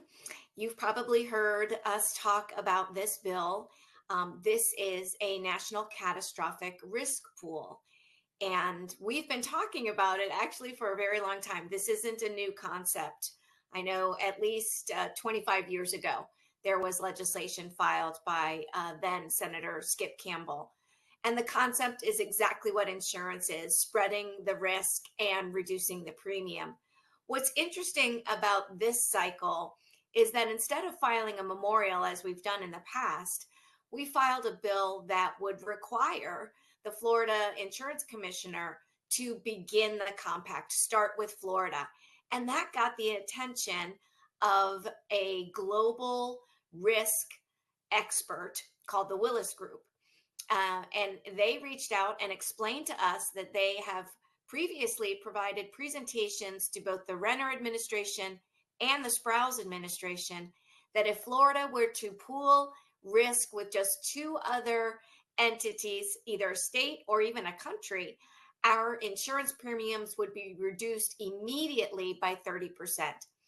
We are trying to keep that conversation going and alive because that is what our residents need. That is what Floridians need. They need relief wherever we can provide it, and without risking our communities and things that we have chosen to have in our communities.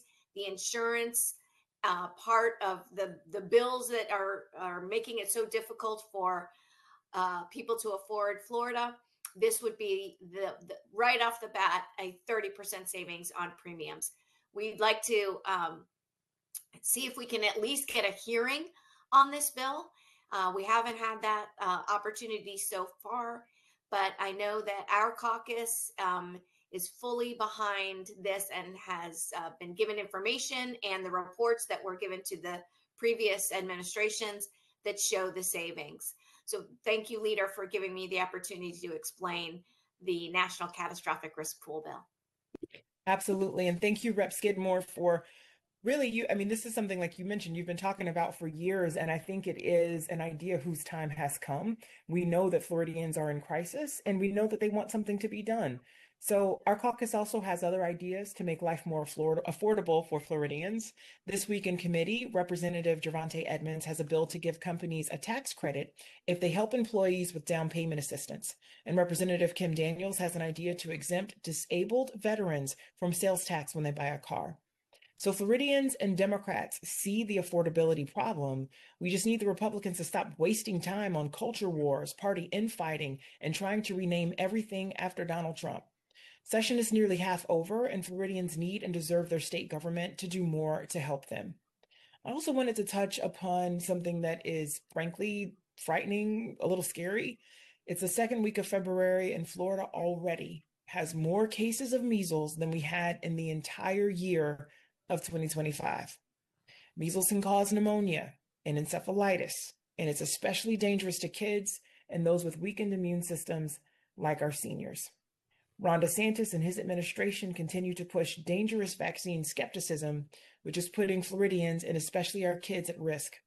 Florida already has a religious exemption option for families who really need to make a different choice, but removing requirements will mean kids will miss important vaccines, giving diseases like measles an opportunity to thrive here in Florida.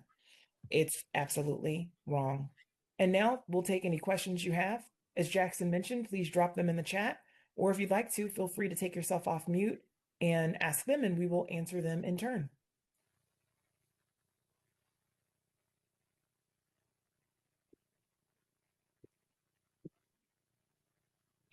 Well, while we're waiting for a question or two, I do want to hit on something that I saw in the news over the weekend. What happened at FAMU absolutely baffles me. FAMU, or Florida A&M University, Agriculture Mechanical University, is a historically Black college and university. And you're telling me that student organizations are being told they can't use the word Black when literally referring to Black History Month. I'm going to call this what it is. It is censorship. And this is a perfect example of how extreme the Republican politician attack on DEI has become. That at a historically Black college and university, that at one of our crown jewels in the higher education system in the state of Florida, and indeed the country, they cannot use the word Black when talking about Black History Month.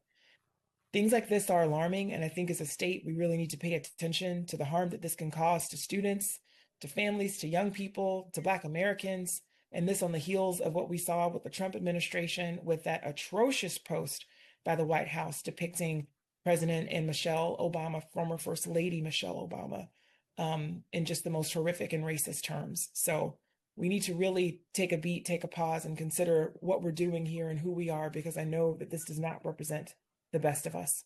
We've got a couple of questions in the chat. So, Mike, good morning. In the budget, looking at a tight state budget, what do you think should be prioritized to cut, and what should be prioritized to preserve? Ooh, what a great question. I'll tell you that, every year we do an analysis trying to see what portion of the budget Democrats are advocating for versus our Republican colleagues. And what I will tell you is that Republican member projects continue to balloon. We are seeing just so much in member projects. It's disproportionate, which makes me concerned, because that means that Democratic represented districts may be getting less than they are entitled to. So I think we need to take a look at member projects. I'd also say we need to take a look at emergency spending and legal spending for the governor.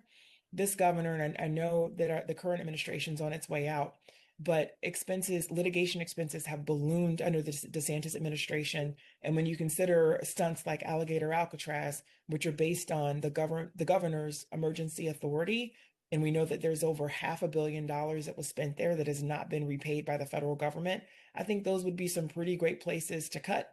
what should be preserved. I want to see us invest more in per pupil spending. I want to see us invest more in teacher pay. I want to see us make sure that we're making law enforcement whole and first responders whole when it comes to their benefits. I want to make sure that we're investing in affordable housing.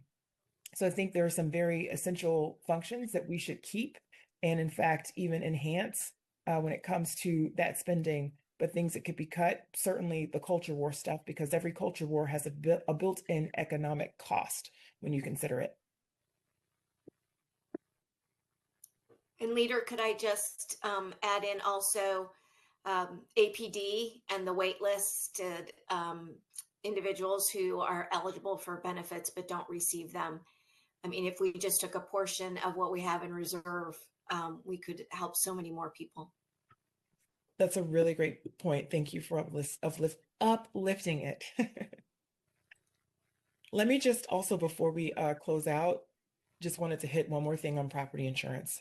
The Senate President says they don't plan to do anything on property insurance, despite the fact it's one of the top concerns from Floridians who are struggling to afford to live here. And I'm also concerned that while they say they'll do nothing to help Floridians who are struggling to pay insurance bills, Republican Party Chairman Senator Joe Gruters is pushing a bill that would kick people off of Citizens Insurance and drive them into small, possibly ill-prepared companies. So I'm worried that those companies won't be able to pay families what they deserve when and if another storm hits us. And that's certainly something that we have to be thinking about in this legislative session, given that we won't have another regular session before storm season. House Democratic leaders speaking to reporters in a virtual news conference earlier today. Give you a live look right now in Tallahassee, where you can see the Capitol there. Not a whole lot happening when it comes to committees and that sort of thing. We know the Senate Special Order Calendar Group will be meeting later today. They're the ones who set the calendar for the bills that will be considered on the floor of the state Senate. So they are meeting at 4 o'clock this afternoon, and we'll set that calendar for the Senate. We're going to take a break right now here on Fox 35 News Plus, but we'll be right back with more after this.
You're watching Fox 35 News Plus, streaming on Fox Local. Welcome back into Fox 35 News Plus. Garrett Weimer here, and thanks for joining us on this Monday afternoon, live on Fox Local and on YouTube. Lieutenant Governor Jay Collins held a news conference today. He was at the Santa Rosa Correction Facility, where he honored correctional officers at that facility. He talked about a proposal in the governor's budget proposal that would raise the base pay for corrections officers, for inspectors, probation officers as well, to $28 an hour, and also raises base pay for a number of other essential professions. Here's the Lieutenant Governor and some others speaking at that news conference earlier today. You know, it's an honor and a privilege to be here in Santa Rosa Correctional Institute. You know, behind me you see just a sampling of the men and women who serve Florida throughout the Department of Corrections. I want to thank the Florida Department of Corrections, our leadership, but also their members for hosting us and for their continued dedication to public safety. I also want to give a shout out to their families. You know, they go through an incredible amount of work, stress, and dedication to mission, and that comes at a cost. So one of the things I often talk about in these moments is you got to remember the men and women behind the badge, the moms and the dads who want to get home and see their family, want to live their American dream as well. I often talk about time, tools, and training. It's something we have to make sure they have so they can get home, complete their mission, and ultimately live their dream the way they need to. So thank you to the families. Thank you to the men and women who serve this way through the Department of Corrections. We truly appreciate what you do. You're on the front lines of public safety. Your work is essential to keeping Florida safe, and you know that we're always going to be a law and order state. Now let me be clear. Florida's justice system does not work without corrections. Our law enforcement can make effects, prosecutors can bring charges, judges can issue sentences, but none of it matters without a secure correctional system that enforces accountability. Our correctional officers are the ones who ensure dangerous criminals stay behind bars, court-ordered sentences are carried out, and public safety is protected. The Florida Department of Corrections is one of the largest correctional systems in the nation, overall responsible for more than 80,000 inmates statewide. 80,000. That's a massive responsibility. It takes strong leadership, trained professionals, and a workforce that's both supported and respected. Like many states around the country, Florida has faced serious staffing challenges in recent years. But what makes us different is that when we have these challenges, when they arise, we step up and solve a problem and we lead. When support was needed to maintain safety and security, our state stepped up. Thanks to Governor DeSantis and his focus on leadership, Florida made the bold decision to deploy the National Guard to assist in our correctional institutions.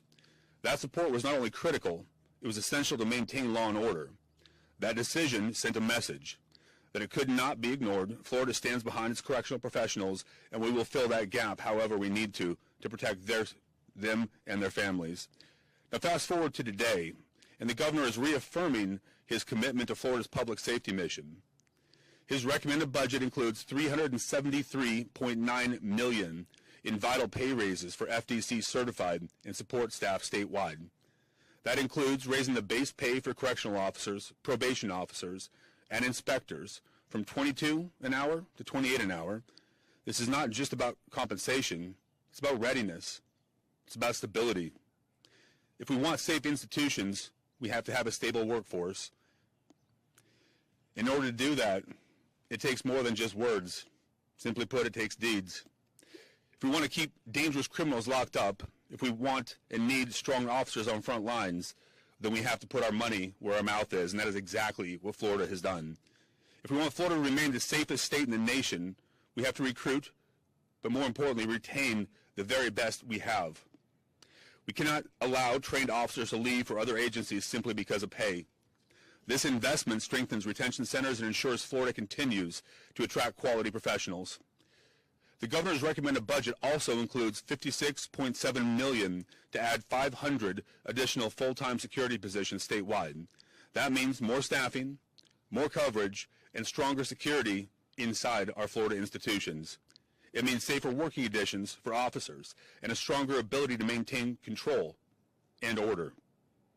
Florida is also investing in new correctional facility construction. This ensures our officers have the infrastructure necessary to manage inmate populations effectively for generations to come. We're also continuing the correctional communications expansion.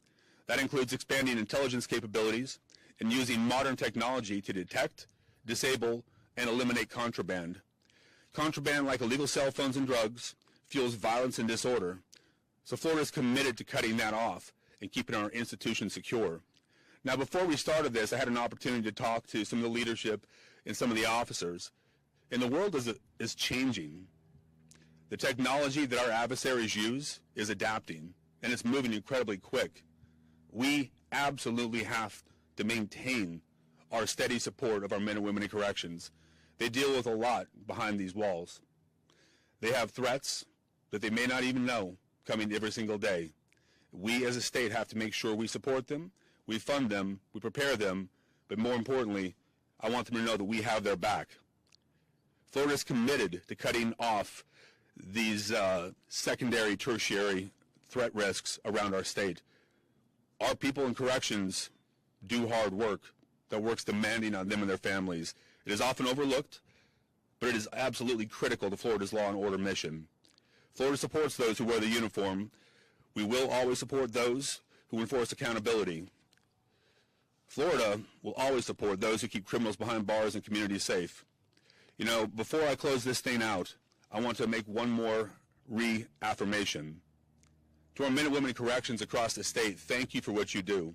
Thank you for your dedicated service, sometimes with hard pay, sometimes with hard conditions, always with an incredibly hard job.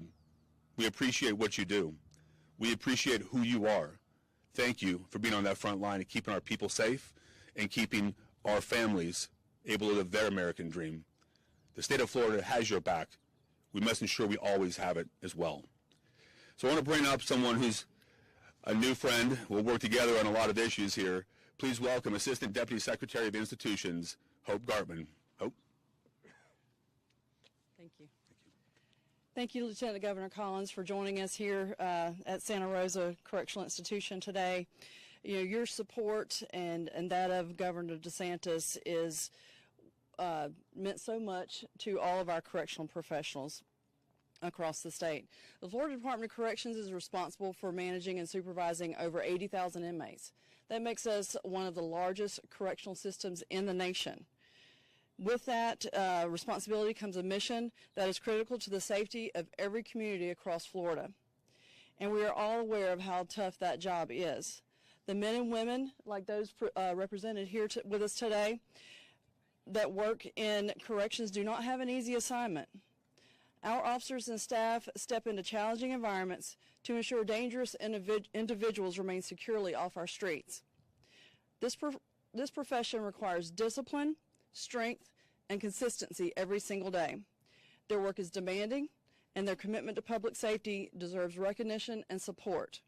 That is why, thanks to Governor DeSantis and Lieutenant Governor Collins' continued support to public safety, we are able to make real investments in the people who serve this state through corrections. There has never been a better time to join the Florida Department of Corrections. Corrections is not just a job, it's a calling. It's public service, and it is essential to Florida's continued success as a safe law and order state.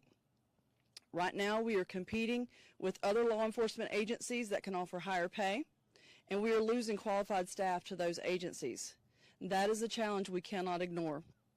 So today, we are proud to highlight a major step forward. The pay package recommended in the Floridians First budget raises the base pay for correctional officers, inspectors, and probation officers to $28 per hour, ensuring that those that serve on the front lines of public safety are better supported and better positioned to build long-term careers with the department. And it's not just about our uniformed staff. This initiative also raises base pay for many of our non-uniformed essential professionals who work on the front lines and play a vital role in supporting our institutions and our overall public safety mission. This is about more than pay. It's about recognizing the importance of the mission and ensuring our workforce has the support and resources needed to succeed. At the Florida Department of Corrections, we are committed to building a strong workforce, strengthening our institutions, and ensuring that Florida remains safe for generations to come. Lieutenant Governor Collins, thank you again for being here and for standing with Florida's correctional professionals. We are proud of the work our staff does every day, and we look forward to continuing this mission together. Thank you, Hope. I really appreciate you and our conversation so far. Now I'd like to hear from someone serving on the front lines every single day. We're going to bring up Sergeant Joseph Hare. You ready? Yes, sir. Thank you. Appreciate you.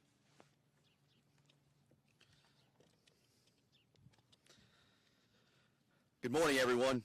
Lieutenant Governor Collins, thank you for coming out here today to Santa Rosa Correctional Institution. We don't always get to have leadership visit in person, and it means a lot that you're here and recognize what we do behind the fence. My name is Joseph Hare, and I'm a sergeant for the Florida Department of Corrections. When people hear the word corrections, they don't usually picture the day-to-day reality of what we do. Most of the work we do isn't seen by the public, and honestly, that's kind of the point. When corrections is running the way it should, the community outside stays safe, and most people never have to think what happens inside a facility. But the truth is, this job requires a lot. It takes focus, consistency, teamwork, upholding our 5 core values of respect, integrity, selfless service, compassion, and courage. You're walking into an environment every day where you have to stay alert, make quick decisions, and handle situations professionally, sometimes under pressure. You're not just responsible for security, but for keeping order, preventing conflict, making sure everyone goes home safe at the end of the shift. And if you work in corrections, you know this. There are no slow days. You never really know what the day is going to bring. But what keeps this place running is the staff. It's the officers in the dorm, the sergeants, the lieutenants, the captains. It's also classification, medical, maintenance, and every person who plays a role in keeping the institution operating. It takes a full team to manage a system this large, as our institution alone is responsible for 2,600 inmates. And that's why we're here today. Because a lot of times, correctional staff feel overlooked. People don't always realize the sacrifices that come with this career. The long hours, the working nights, weekends, missing holidays, and being away from family. It's demanding work, and it's not something everyone can do. And when the state steps up and recognizes this reality, it makes a difference. This pay increase is a major step forward, and not just for officers like me, but for everyone who supports this mission. And it's not just about current employees, it's about recruitment too. We need strong people to join this agency. We need individuals who want a stable career, who want benefits, who want opportunity to move up, and want to be a part of something that actually matters. We need leaders. If you want to be a leader, be here. And the truth is, corrections can be a great career for someone who wants structure, purpose, and a real path forward. I've seen people come into this job with no idea what to expect, and within a few years have built a career, gained leadership experience, and created a better life for themselves and for their families.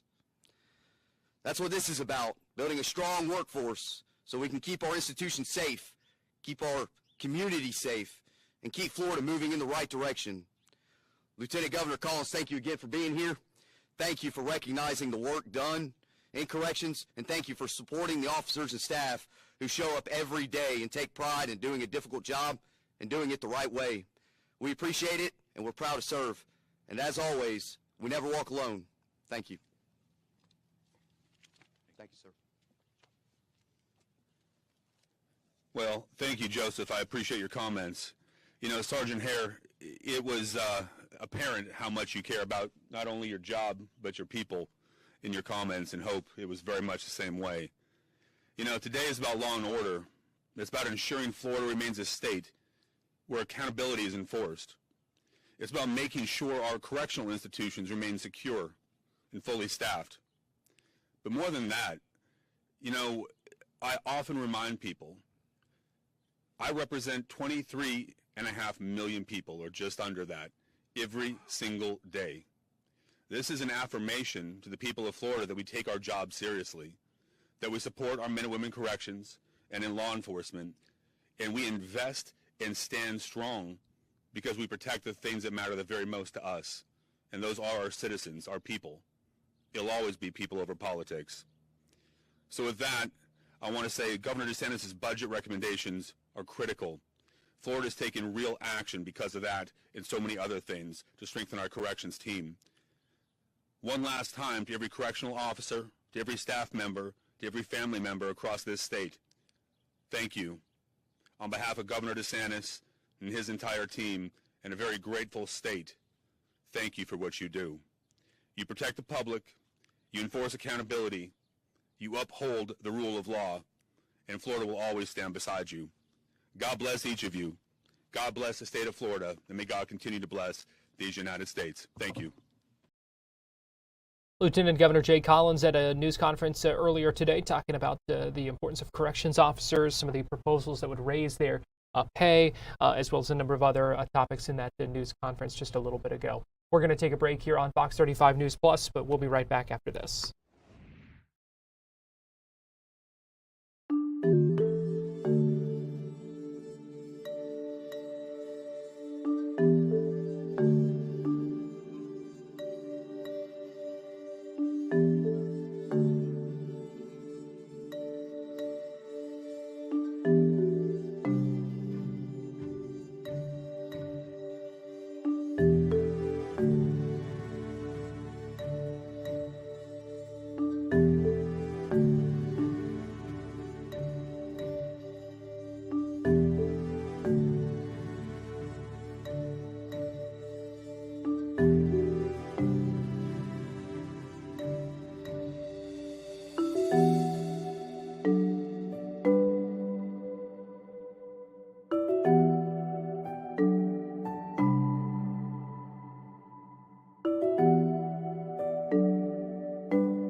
You're watching Fox 35 News Plus, streaming on Fox Local. Welcome back into Fox 35 News Plus. Garrett Weimer here, and thanks for joining us on this Monday afternoon as we get closer to the 1 o'clock hour here on Monday, February 9th.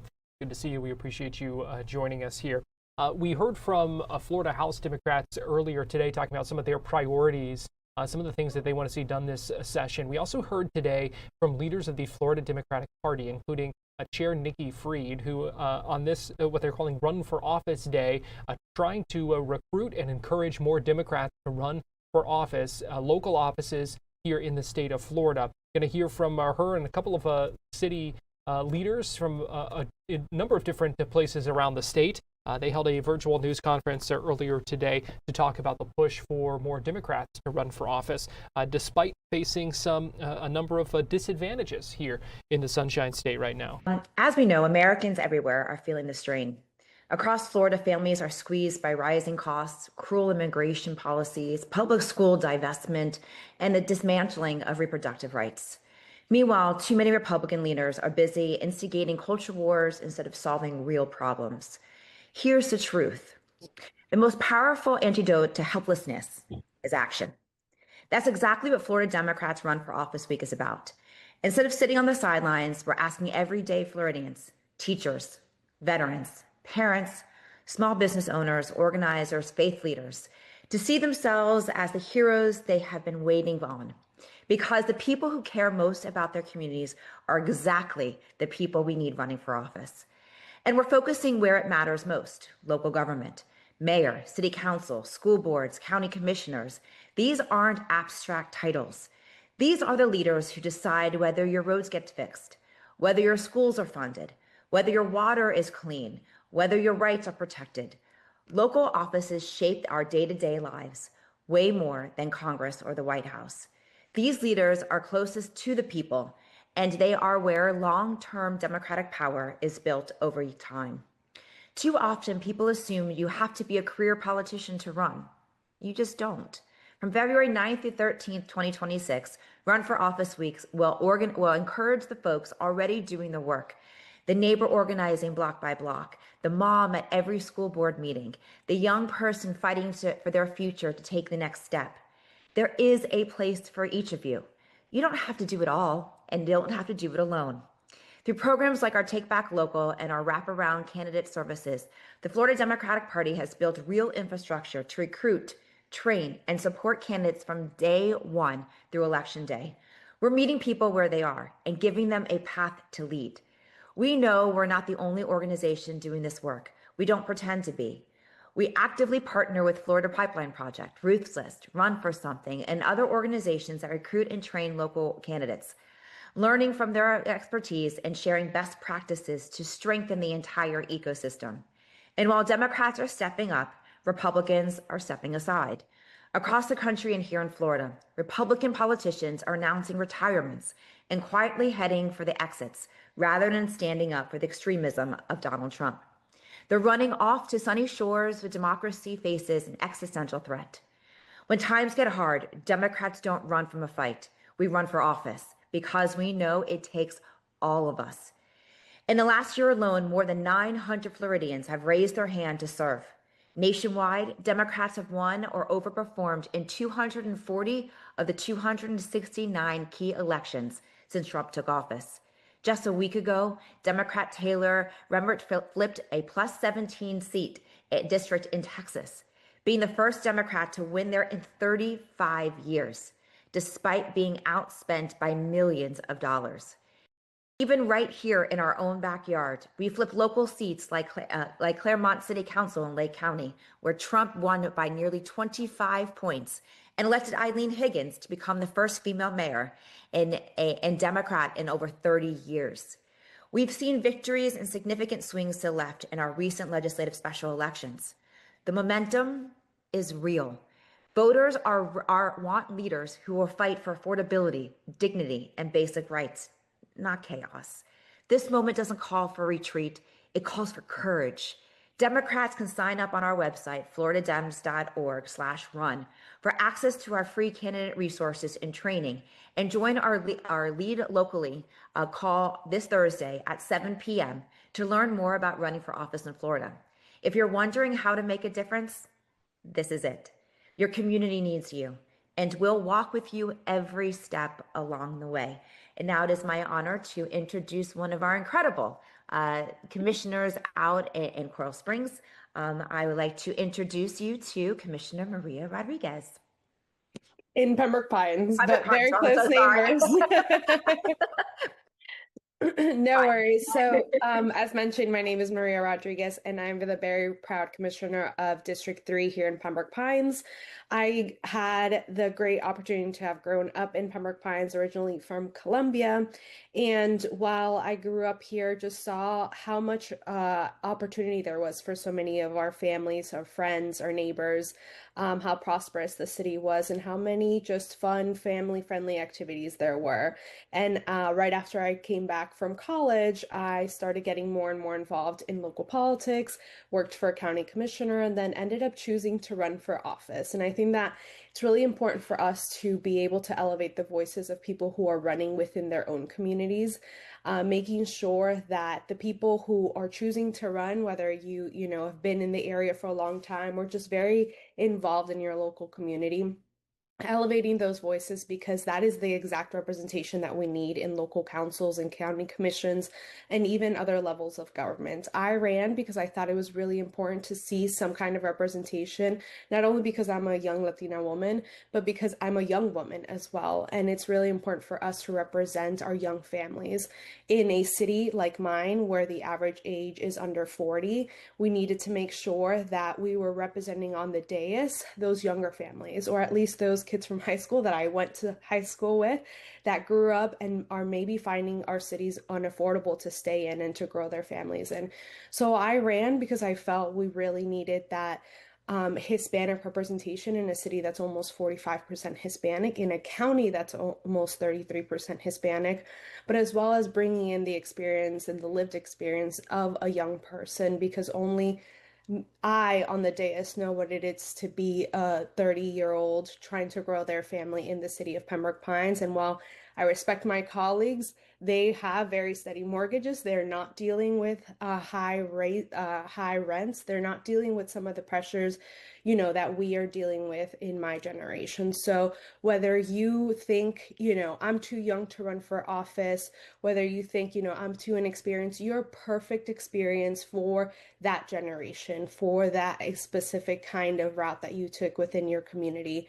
And so when I was running, I was able to reach out to the FDP to be able to connect with other local elected officials, especially young elected officials. In Broward County, we're very proud to have a good cohort of young elected officials, and through the FDP I was able to connect with them so that they could kind of show me the ropes, because it is a different race to run as a young person than it is to run in another space. So the same to run as a Latina than it is to run in another space. So that FDP connections and the trainings were able to help me connect to other people that have had the same experience, whether they won or they lost, and then be able to learn from those experiences as well. So they helped a ton in my race, and really making sure that we are focusing on these local issues, because what Chair Nikki mentioned was really true. We think that, everything happens on the federal level and we pay so much attention to that, but it's those local issues that matter the most. Who picks up your garbage? Who's taking care of your parks? Who is paying for your police and your first responders? And we need to care about those things just as much as we care about what's going on in the White House, because within our communities, it's so important for us to keep it local, keep it real, and make sure that everyone is truly represented.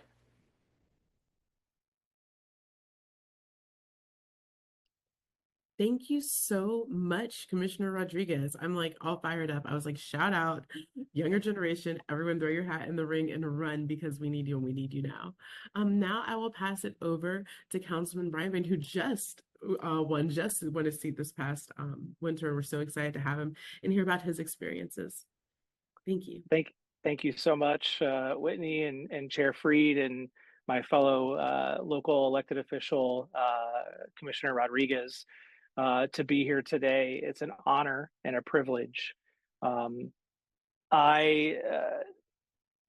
for local office is something that I think is one of a true, admirable, and higher calling opportunities to serve your community. I attribute my motivation to be involved locally, specifically city council level.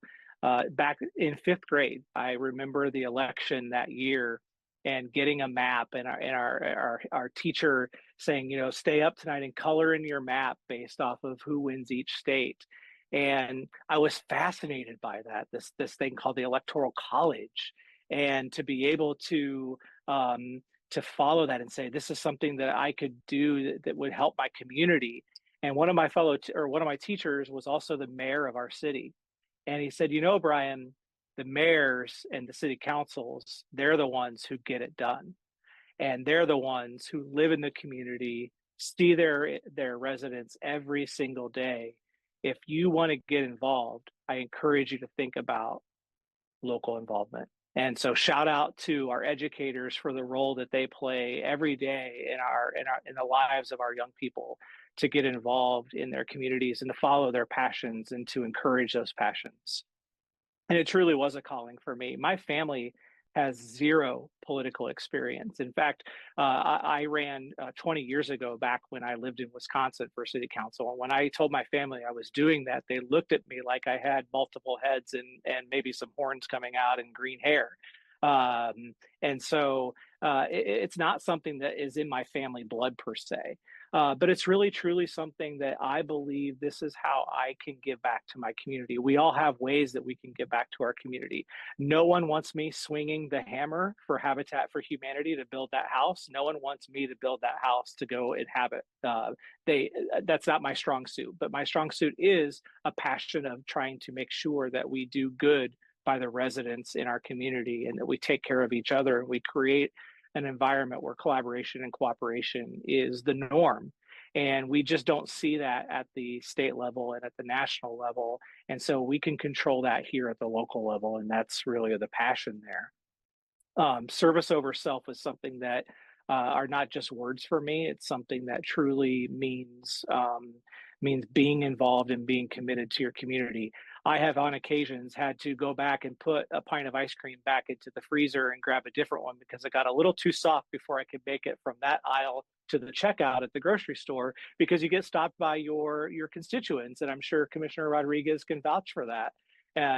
This is the great part about serving locally, is that you truly get to hear in a structured but also unstructured way of how what we do every day benefits and affects the lives of our community, how it makes them more affordable, how it makes them increase their opportunities to gain employment because of transportation that we're providing or infrastructure through road projects. And when I chose to run here in Lake County and in Florida, I realized that being an out gay man in a county where historically has been relatively conservative would have some hurdles to overcome. And it came down to, if not me, who, if not now, when, that philosophy. And I have to tell you that it rarely, outside of a couple of fringe things that occurred from some folks during the campaign, it really never came up as a topic. Most people wanted to know, how was I going to improve their lives every day in the city of Claremont? What was I going to do when I woke up throughout the day and before I went to bed to make sure that our community was safe and effective and efficient and cooperative and collaborative and was a great place to live and do business? That's what I saw. So I kind of honestly forgot, did have in front of mind how important it was going to be an out gay man and a member of the LGBTQIA community if I were able to be on the council and be that first representative. And when I won that election, the day of election day, we were out visiting the polls and doing all those last minute voter drives. And I started getting text messages and social media messages of people in the community with their I voted stickers. And they're saying, I'm so happy you're doing this. We can do this. We've got this. We've won today. We've won already today. And I was really overcome with emotion on how much that meant to people in the community. And you don't always hear that. And so it was, I think, last night at the Super Bowl, that message of the only thing more powerful than hate is love. And I think back to Harvey Milk, and they have to see you to understand and to be visible, to hear from and learn from, and to be that role model for folks that I may never meet. I may never know the true impact of that, but I know that living an authentic life and being someone who's following their passions will mean something to somebody. And I can't thank the Florida Democratic Party enough for the infrastructure support, the conversations, those weekly meetings that I had with the staff to just go over everything and be able to talk about, am I on the right track? Am I doing this correctly? What am I doing? And just to have that support is really so important.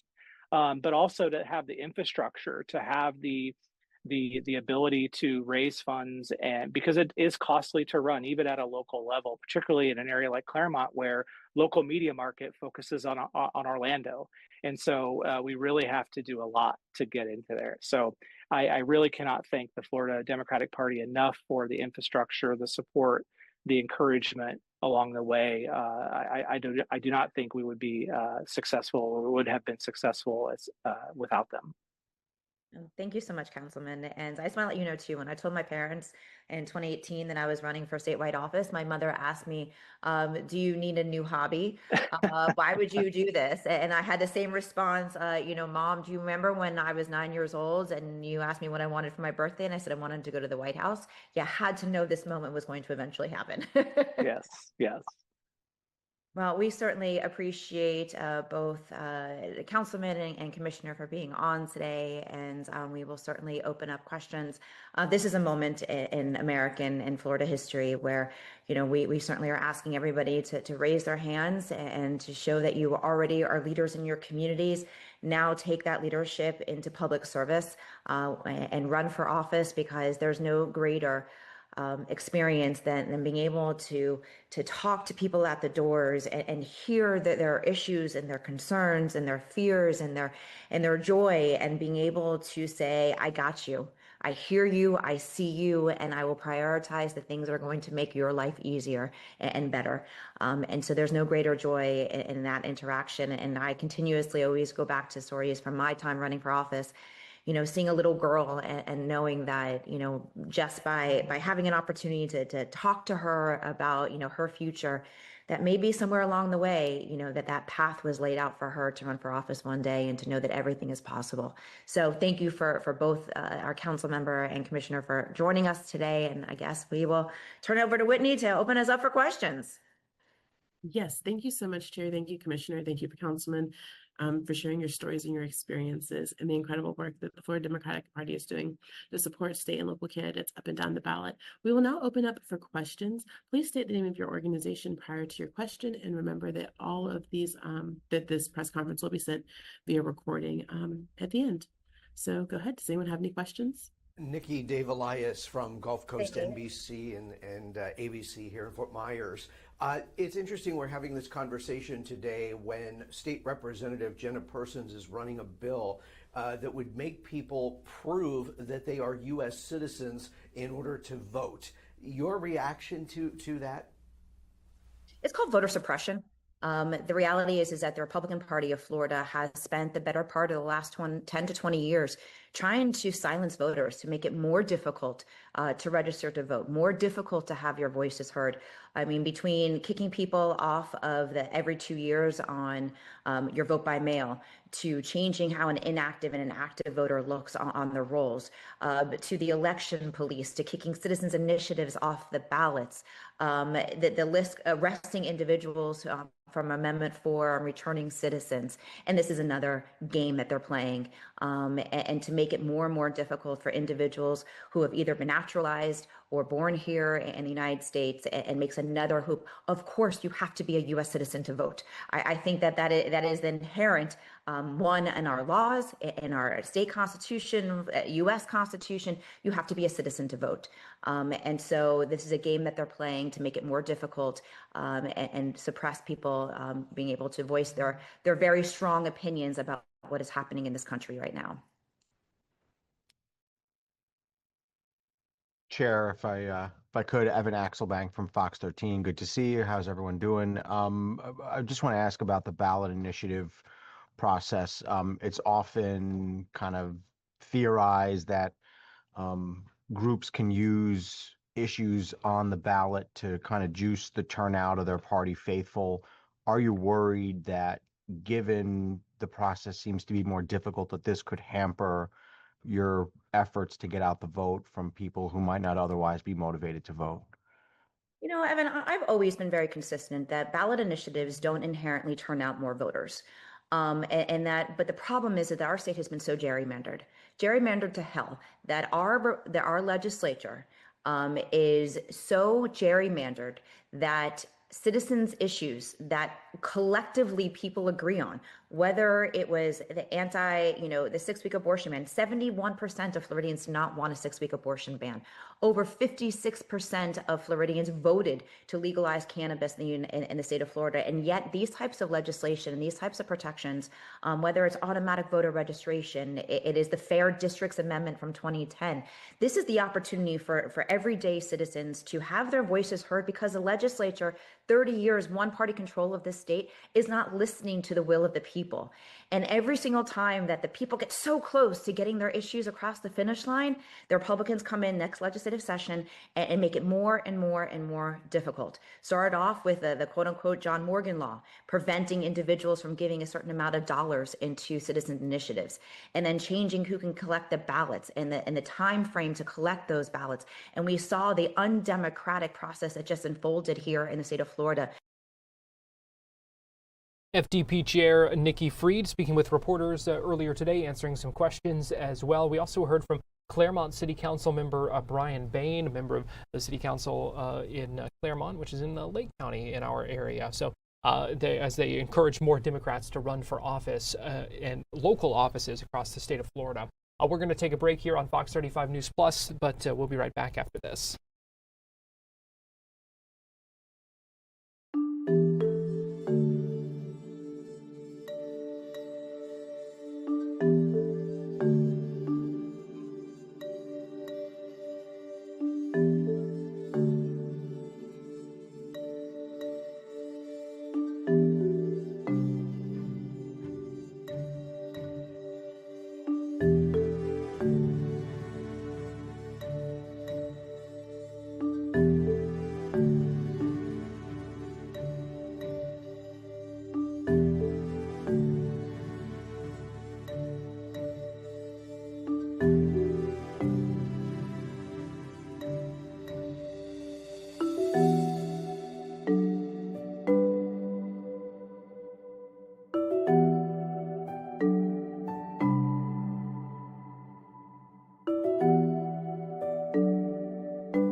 watching Fox 35 News Plus, streaming on Fox Local. Welcome back into Fox 35 News Plus. I'm Garrett Weimer, and thanks for joining us on this Monday afternoon. If you were with us on Friday, we live streamed live from Florida International University in Miami, where officials there and the governor unveiled a Ronald Reagan statue on the FIU campus in time for the commemoration of America's 250th birthday. So we heard from the governor and a number of other state officials at that unveiling ceremony on Friday. We know the governor also took part in a chat about the life and legacy of former President Ronald Reagan. I want to play a little bit of that for you here as they discuss the legacy of Ronald Reagan. Again, this was also held on FIU's campus. You can see FIU President Jeanette Nunez, who was formerly Lieutenant Governor under Governor Ron DeSantis before she ended up taking that role at FIU. So let's go ahead and listen in. Again, this chat about the life and legacy of Ronald Reagan. To join us today on this momentous occasion. Your career as a public servant has really embodied many of the legacy, many of the ideals that President Reagan held dear. And I know, Dr. Schroeder, you have joined us as well from the Ronald Reagan Presidential Foundation and Institute, a nonprofit created to honor his legacy. So in this capacity, Dr. Schroeder oversees the educational outreach and programming for the organization. And it is, I understand, the most visited presidential library. So if you haven't been there, I myself have not. I will make it a point to go over and visit. But I want to thank Dr. Schroeder for joining us as well. And so with that, I will turn it over to the two of them so they can share a really interesting discussion. And I can tell you you're in for a treat. Again, thank you all for being here. Thank you. Well, thanks. And just for the record, I did say earlier this week that the executive order would not take effect on warmth until Monday. And that's just because I know how to read a weather report, but we're happy to be here. So we're really leaning in on America 250 as a state. I don't know if there's any state that's even doing close to what we're doing.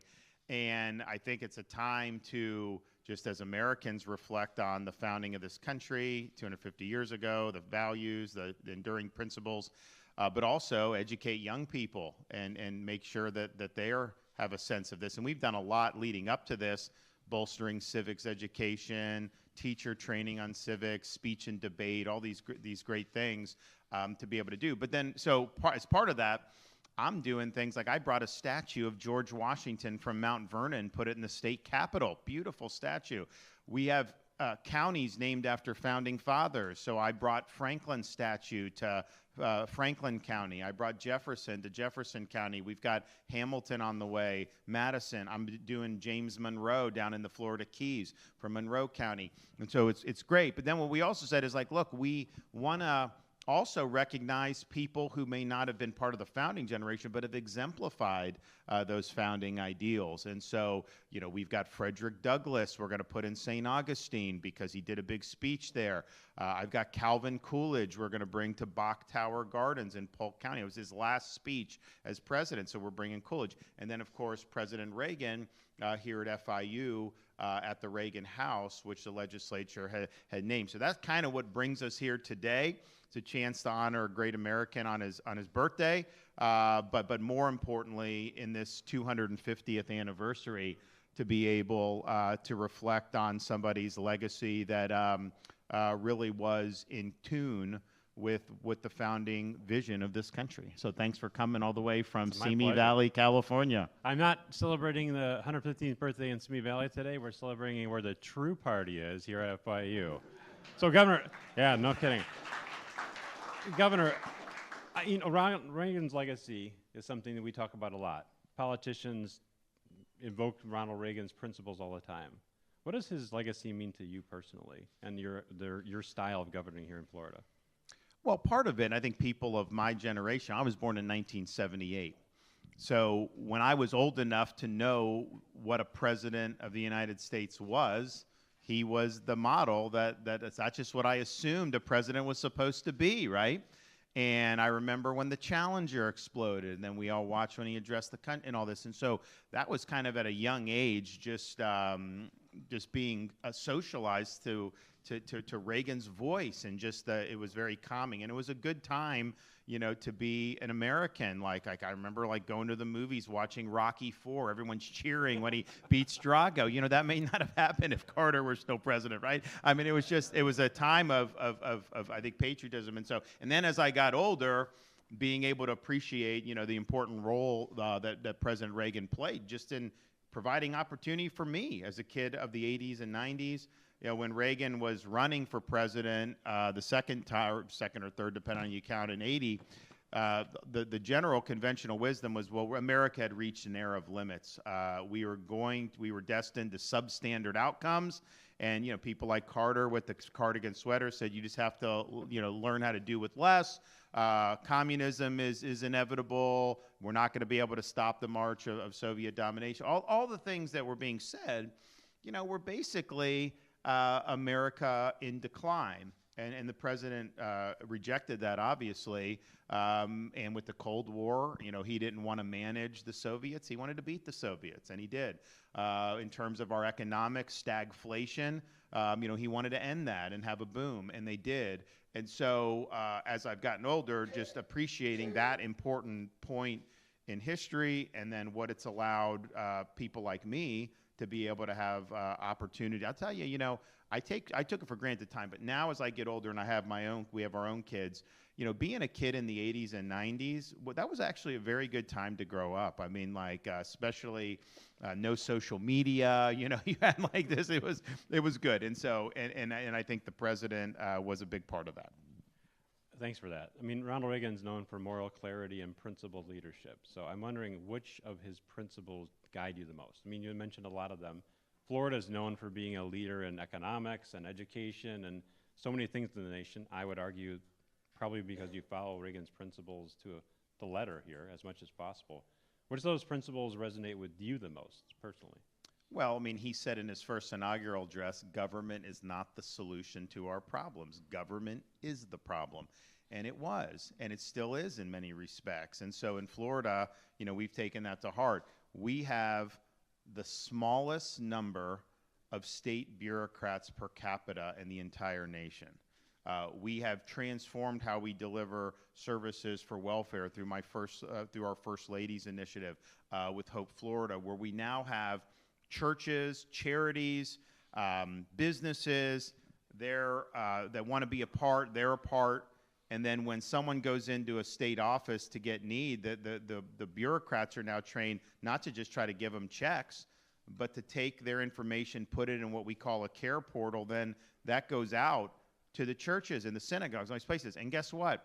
When those folks come to offer help, that's not a handout. That ends up being a hand up. And so we've been able to get 33,000 people off of means-tested welfare, saved over $100 million and counting. But it's not, we didn't even cut welfare. We didn't even like take away the program. We've transcended it by recognizing that government's not the solution, that the solution is ultimately leveraging all these great resources exterior to government. And so we've done that. Now, one of the things that I think that I've been able to do that the president wasn't, just because of the different constitutional tools you have, I have a line item veto where I can veto spending. So he wasn't able to do that because the president doesn't have the line item veto. So when you know, look, our legislature doesn't spend, you know, the way Congress does, but, you know, I vetoed, you know, probably about $10 billion, you know, in spending. So we have the lowest or second lowest per capita spend in the nation.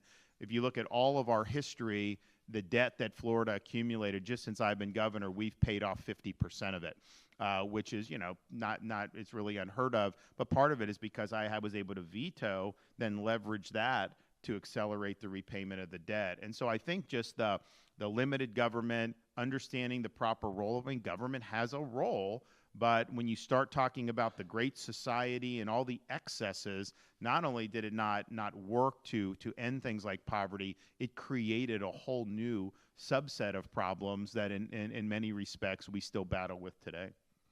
I want to highlight something also. Florida is known for having really well-developed teaching standards about communism, learning standards for students. And that's something that Ronald Reagan, like, obviously it was a core message of his. What does that mean to you as governor to be the leader in that regard across the country? Honestly, I'm really proud of what Florida's done, and look, I'm the face of it. I lead a lot of it, but we had a lot of great people in the legislature pushing this. When Jeanette was lieutenant governor, she was obviously very supportive of it, and then we would always come down to Miami to deliver the message. Why? Well, because there's a lot of people that understand the stakes of communism. And, the President Reagan, he was very popular in Miami because everyone that escaped from communism loved him because he was strong against communism and against Castro. But, he used to tell the story about Castro giving one of these like long 4-hour speeches. All these thousands of people are forced to sit there and all this stuff. And he's just droning on and on and on. And all of a sudden, you hear in the crowd, peanuts, popcorn, Cracker Jacks, and like people are kind of, oh my God. And then like you hear it again. And so Castro starts to get rattled. And the president, as he tells it, finally just Castro had enough. And he said, the next person that says that, I'm going to grab you and I'm going to send your butt straight to Miami. And then the entire crowd erupted. Peanuts, Cracker Jacks. But it was, and so he had a way, I think, of really just ridiculing the absurdity of communism, even though it was obviously a very brutal system, cost lives, whatever. But it's just like the idea that someone would embrace this is just absurd. And so we've really, I think, wanted to make sure that our young people understand that legacy. Because, the thing about it is you win the Cold War. There was a time, I know, like when I was in law school 20 years ago, whenever that was, at Harvard Law School, there were more Marxists on the Harvard faculty than all of Eastern Europe, right? I mean, it was like the people that lived through it, it was like never again. But, in our country, this stuff, it mutates, right? And, this leftism will be, and so you still have these impulses, and I just think it's important that people understand what was done in the name of communism and Marxism, Leninism, 100 million dead in the 20th century, and then how some of those same impulses are things that we still have to contend with to this day, and there's no one in post-World War II America that was stronger against communism than President Reagan. I totally agree. I mean, one of the things that we love about Florida is the tie to Ronald Reagan principles. So one last question. You take some criticism. I mean, you're open about debating things you believe about. Ronald Reagan was known as a great communicator. He always said, I'm not a great communicator, I communicate great things. How important do you think civil discourse development in our children and our people is right now in this? Some would say as a polarized society. I would argue it's not much different than it was back then, just 24-hour news right now. What do you think about the statement? What's the importance of civil discourse and debate, learning how to defend your position instead of turning on somebody with, threats of violence? Yeah, look, I mean, you said I take some criticism. Anytime I roll out of bed, they're shooting at me. I mean, let's just be clear. But that's because, when you lead, every decision you make, that's just the nature of leadership. And so if you want to never have anyone, attack you, then just don't do anything. Just sit on your hands and then be somebody who, has never made a difference. And so that's just, you can't do that, right? I mean, I think back some of the things we've done. During COVID, what I was doing was very unpopular at the time. The city mayor would go on, Face the Nation attacking me. The governor won't let us put masks on people, because they wanted to fine people. And I did an executive order saying you couldn't do that, making sure businesses were open. I got a lot, Republicans and Democrats at the time. Now they all say they were for what I was doing, right? But at the time, it wasn't. We were getting a lot of that. And so, that just comes to territory. But I think what we do here is, we're very strong. We have, like Reagan, you never have any ambiguity about where we stand. We're very clear, very forceful, but we're also beating you on the issues. We're beating you on ideas. We're not doing some of the nonsense that you see our debate devolve into. So it can be combative, because it should be. There's big issues at stake. The future of the state is at stake. I mean, did you want to be able to to make your own decisions during COVID? Do you want to make sure that your kids can go to school without having an agenda shoved down their throat? These are really, really important things, and we lean in very strongly. But we're battling against a different viewpoint, different ideas, and that's how we're winning on those. We're winning on substance, and that's, I think, the way to do it. And I think that's President Reagan, I think, would be approaching it the same way. And I know there's other strains that, you kind of focus political debate on superficialities or things that really don't matter and kind of get into that. I just don't think that that's the way you really move the needle. And I think the one thing in Florida, is we've moved the needle on all this stuff. Remember when I became governor, we had a swing state, 300,000 more Democrats than Republicans. Now we have 1.4 million more Republicans. And so, this has been a change in ideas and kind of, I think, a rediscovery of the principles that make the country great. One last question. Let's say Ronald Reagan is alive. It's 115th birthday. He blows out the candles on that cake. He walks out to the statue that you were unveiling in his name. There's a group of students there. What do you think his message is to those students at 115 years old, looking back on the history of his life? Well, I think one message is a message that has animated what we've done regarding young people. Was if you listen or read his farewell address, one of the things he was concerned about was that young people not having an adequate appreciation, either because of their parents not doing it, schools, what have you, of the ideals that this country was founded on our history, on the triumphs and the tragedies, but just really appreciating what it means to be an American. In order to do that, you really do have to have a foundational knowledge about all these important things. And so that's something that I took to heart when I became governor. That's why we launched the Civic Initiative. We had like 6 districts that did robust speech and debate. Now all 67 districts do speech and debate. You want to talk about having civil discourse, you got to stand up there and defend a position that you actually may not personally hold because you're told you got to argue. So you're having to learn how to think and how to reason and how to do things dispassionately. And it's an important skill. You can't just, it's not like just emoting on social media, right? Like you have to have some sharpness to this. The teachers, we give them a $3,000 bonus if they go through these courses that talk about the building blocks. So we've really, I think, stressed that, and that is absolutely flows from what he warned about, because I've seen it too, and I think it's probably become an even more pressing problem with our culture today than it was in 1989 even, and I think Florida has really been the one that has pushed back on it. So I think that, I do think he would appreciate that we're doing America 250 in Florida. I think he'd appreciate what we've done with anti-communist education. I think he'd appreciate what we're doing with civics education and also at our universities. We have, FIU has the Adam Smith Center for Economic Freedom. I mean, people that come through there that have taught there, I mean, have run a lot of the countries in the Western Hemisphere. Some of the current people there we probably wouldn't want to bring from Colombia or Brazil. Maybe we'll get a change in leadership soon, and then have.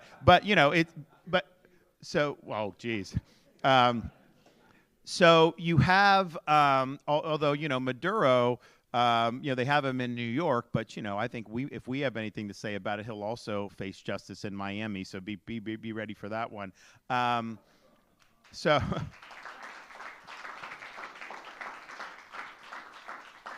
you have the Adam Smith Center.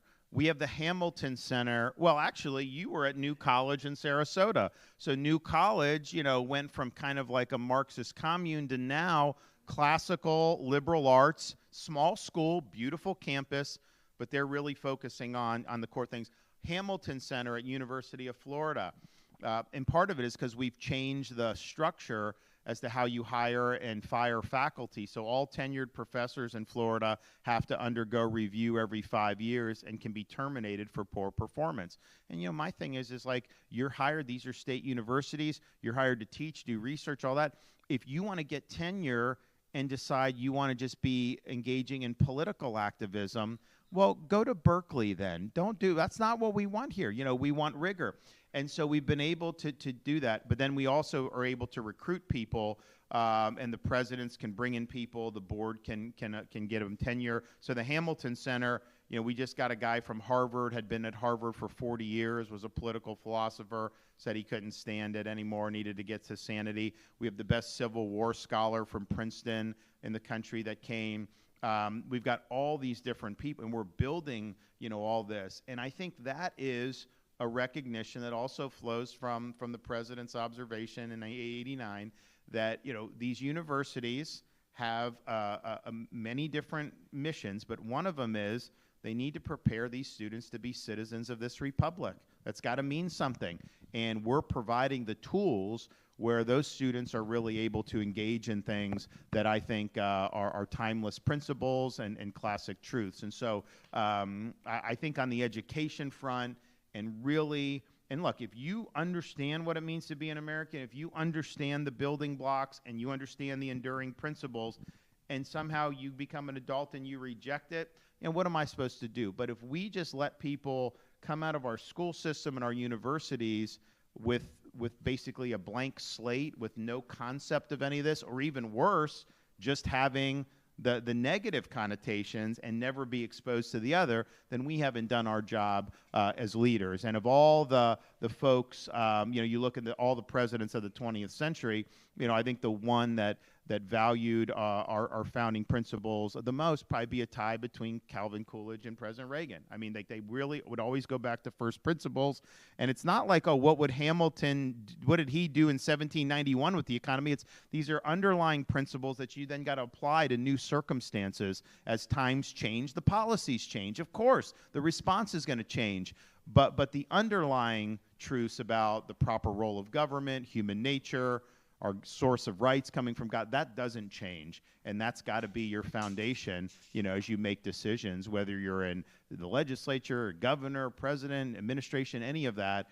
If you don't have that foundation, or even just going to vote and being a citizen, if you don't have that foundation, you know, you're kind of just like, you know, a rudderless vessel out there. And that's not going to be what we need to make sure that the republic is guided to brighter horizons. Well, thank you. Clearly, Ronald Reagan is alive and well in Florida. I'm kidded around about the real party being here for his 115th birthday. Maybe the real party is in Florida because the principles are followed so eloquently and purposefully here. Thanks for being here. Thanks for this opportunity, Florida International University. It's an honor to be here. Happy birthday, Ronald Reagan. Cheers to that. Governor Ron DeSantis speaking about the life and legacy of Ronald Reagan at that event after unveiling on Friday a statue of Ronald Reagan on the campus of FIU in Miami. Right now, we're going to take a quick break here on Fox 35 News Plus, but we'll be right back.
watching Fox 35 News Plus, streaming on Fox Local. Welcome back into Fox 35 News Plus. I'm Garrett Weimer. Thanks for joining us on this Monday. It is Daytona 500 week, and earlier today, former Daytona 500 winner Michael McDowell took questions from reporters ahead of the busy week coming up in Daytona.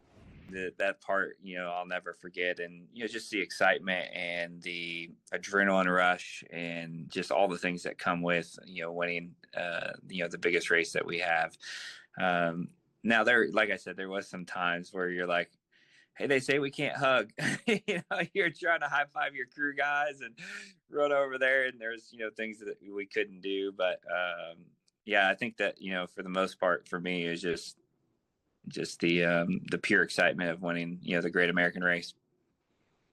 All right. We'll now go to questions. If you have a question, raise your hand. And to kick us off, we'll go to Bob Pockris. Go ahead, Bob. Yeah, I'm curious, why are you doing the truck race, and just what do you think of the field with Tony Stewart, Stenhouse, I want to say Carson's in it, Pastrana, Yeah. be a lot of guys in it. Yeah, it's wild. Well, first of all, how I got there was really pretty simple. Jeff Dickerson said, hey, do you want to do the truck race? And I said, sure. There wasn't a whole lot of thought that was put into it. I ran Daytona and Atlanta last year in the truck and enjoyed that. Obviously didn't accomplish what I wanted to accomplish. So having another opportunity at it is fun. And we got Tibbetts on the truck, and that's going to be fun. They're a local company there. And so looking forward to the, racing on Friday night.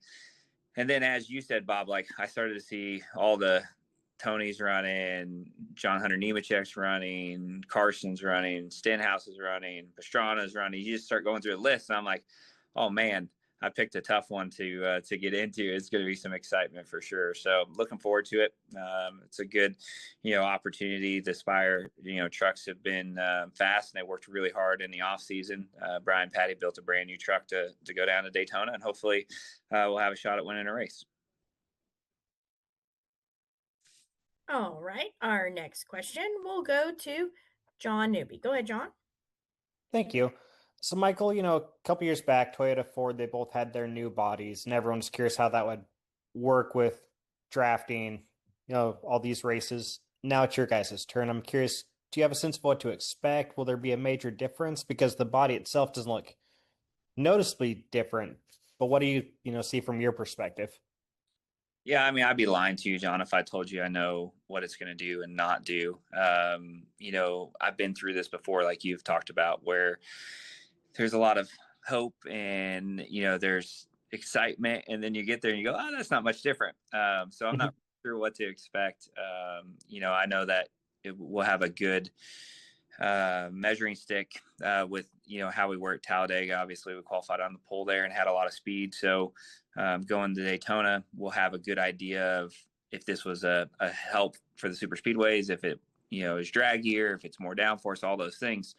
But really, you don't see where you stack up with all that, I feel like, until you get to probably Vegas, where, a fast 1.5 miles, and you really see how much, the new body affects the aero balance. And, everybody's still working inside of that same bubble and that same box, right? The golden standard. So there's not huge gains to be made, but there are balance shifts. And so we'll see, how that works out. But you just trust your partners. Like everybody at Chevrolet worked really hard on this. And it's not something that they did thinking, oh, hey, let's make this worse, right? They obviously wanted to find gains and match their styling on the road. So hopefully it does all the things that we hope it to do, but you don't know until you hit the racetrack. And so Daytona is its own kind of unique, is it draggy or not? And then we'll get to Vegas and we'll see if it has downforce. Gotcha. Thank you.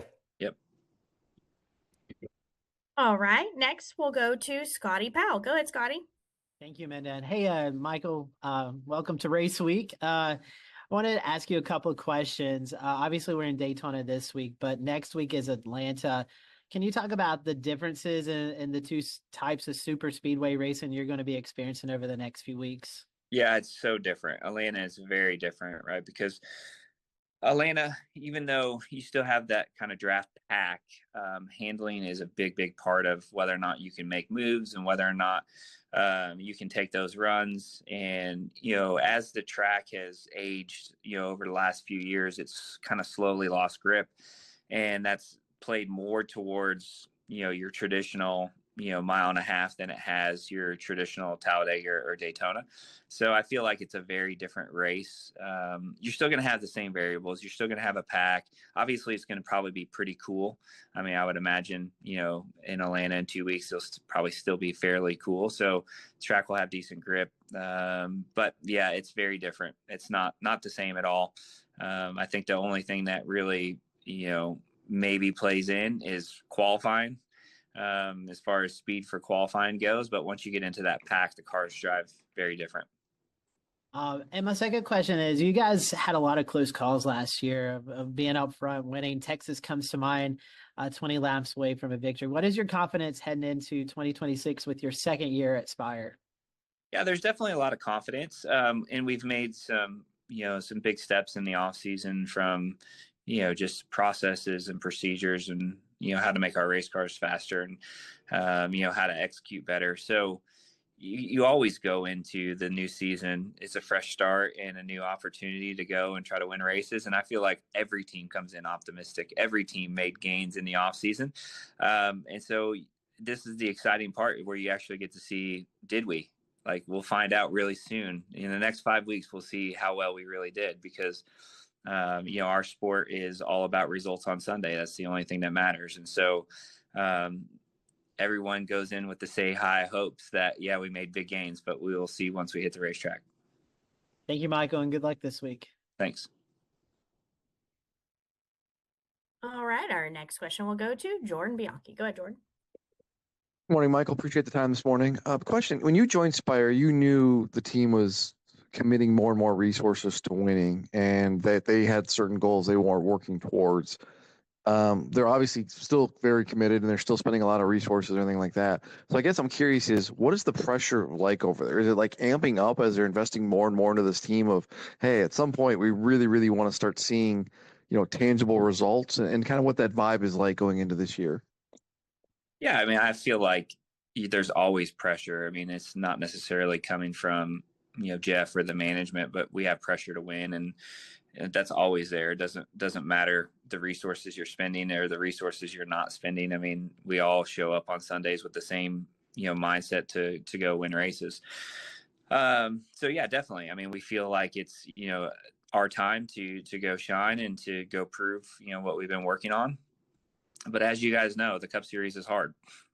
It is hard to win races on Sunday. To sit here and say that, Hendrick didn't make improvements in the offseason, that Gibbs didn't make investments in the offseason to go. I mean, it's just crazy. Team Penske, I mean, we're not going up against, your short track racers. We're going up against the world's best, and we're trying to build something, and that takes time. It's not something that you can do overnight. But I feel like we've made the right steps. I feel like we've made the right investments. And yeah, I think that, if we go do our jobs, there will be, results to show that. As far as the pressure goes, I mean, you always have that pressure, right? That doesn't ever go away. So I don't feel the external pressure from, our ownership or management. I feel that internal pressure of, I've been doing this a long time, and this is my best opportunity to go win races. And I want to make the most of every opportunity that I have while I have it. And if I don't, there won't be opportunities to do this, right? And so you just keep that mindset and stay hungry. And then just a quick follow up. You talk about future and everything, and I'm not pushing you out to pasture by any means. But when have you started thinking about what that next phase of your career is, or what you want to do, and when that you may hit that end road? What's the end road? I don't even know. That's a good point. I really don't. I mean, I think that for me, it's the opportunity in front of me right now, and I know that I have a great opportunity. That this is for sure the best we've come into a season with the most amount of confidence. And yeah, it's just time to go do it. You can sit here in the sport. I've had long-term agreements. I've had no agreements. And my first long-term agreement lasted only 9 months. And I had a year to year for 9 years. So, to me, all that doesn't matter. What matters is the results on the racetrack, and the results on the racetrack is what keeps you in a seat. It's what allows you to have a job. And so, whether you have a long-term deal or a short-term deal, you're always looking around your shoulder to see who's coming next. And as long as you're doing your job on Sunday, you're usually in a good spot. That is Michael McDowell, a former Daytona 500 winner, speaking with reporters earlier today ahead of the race coming up this weekend. It is Daytona 500 week. We will have certainly much more coverage of that, not just here on Fox Local, but also on Fox 35 News throughout the week once things get started, once Speed Weeks gets underway in Daytona. But a lot of excitement, a lot of things to look forward to with that. Well, we are getting ready to take a break here on Fox Local and YouTube. We're going to be back at the top of the hour. We'll welcome in our TV audience for Florida Live. We're going to dive into a number of topics, including more on Crew 12, an update on some downtown development projects in Orlando, and also talk the latest with the Nancy Guthrie case. So keep it here on Fox Local and YouTube, and we'll be right back.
Florida Live starts now.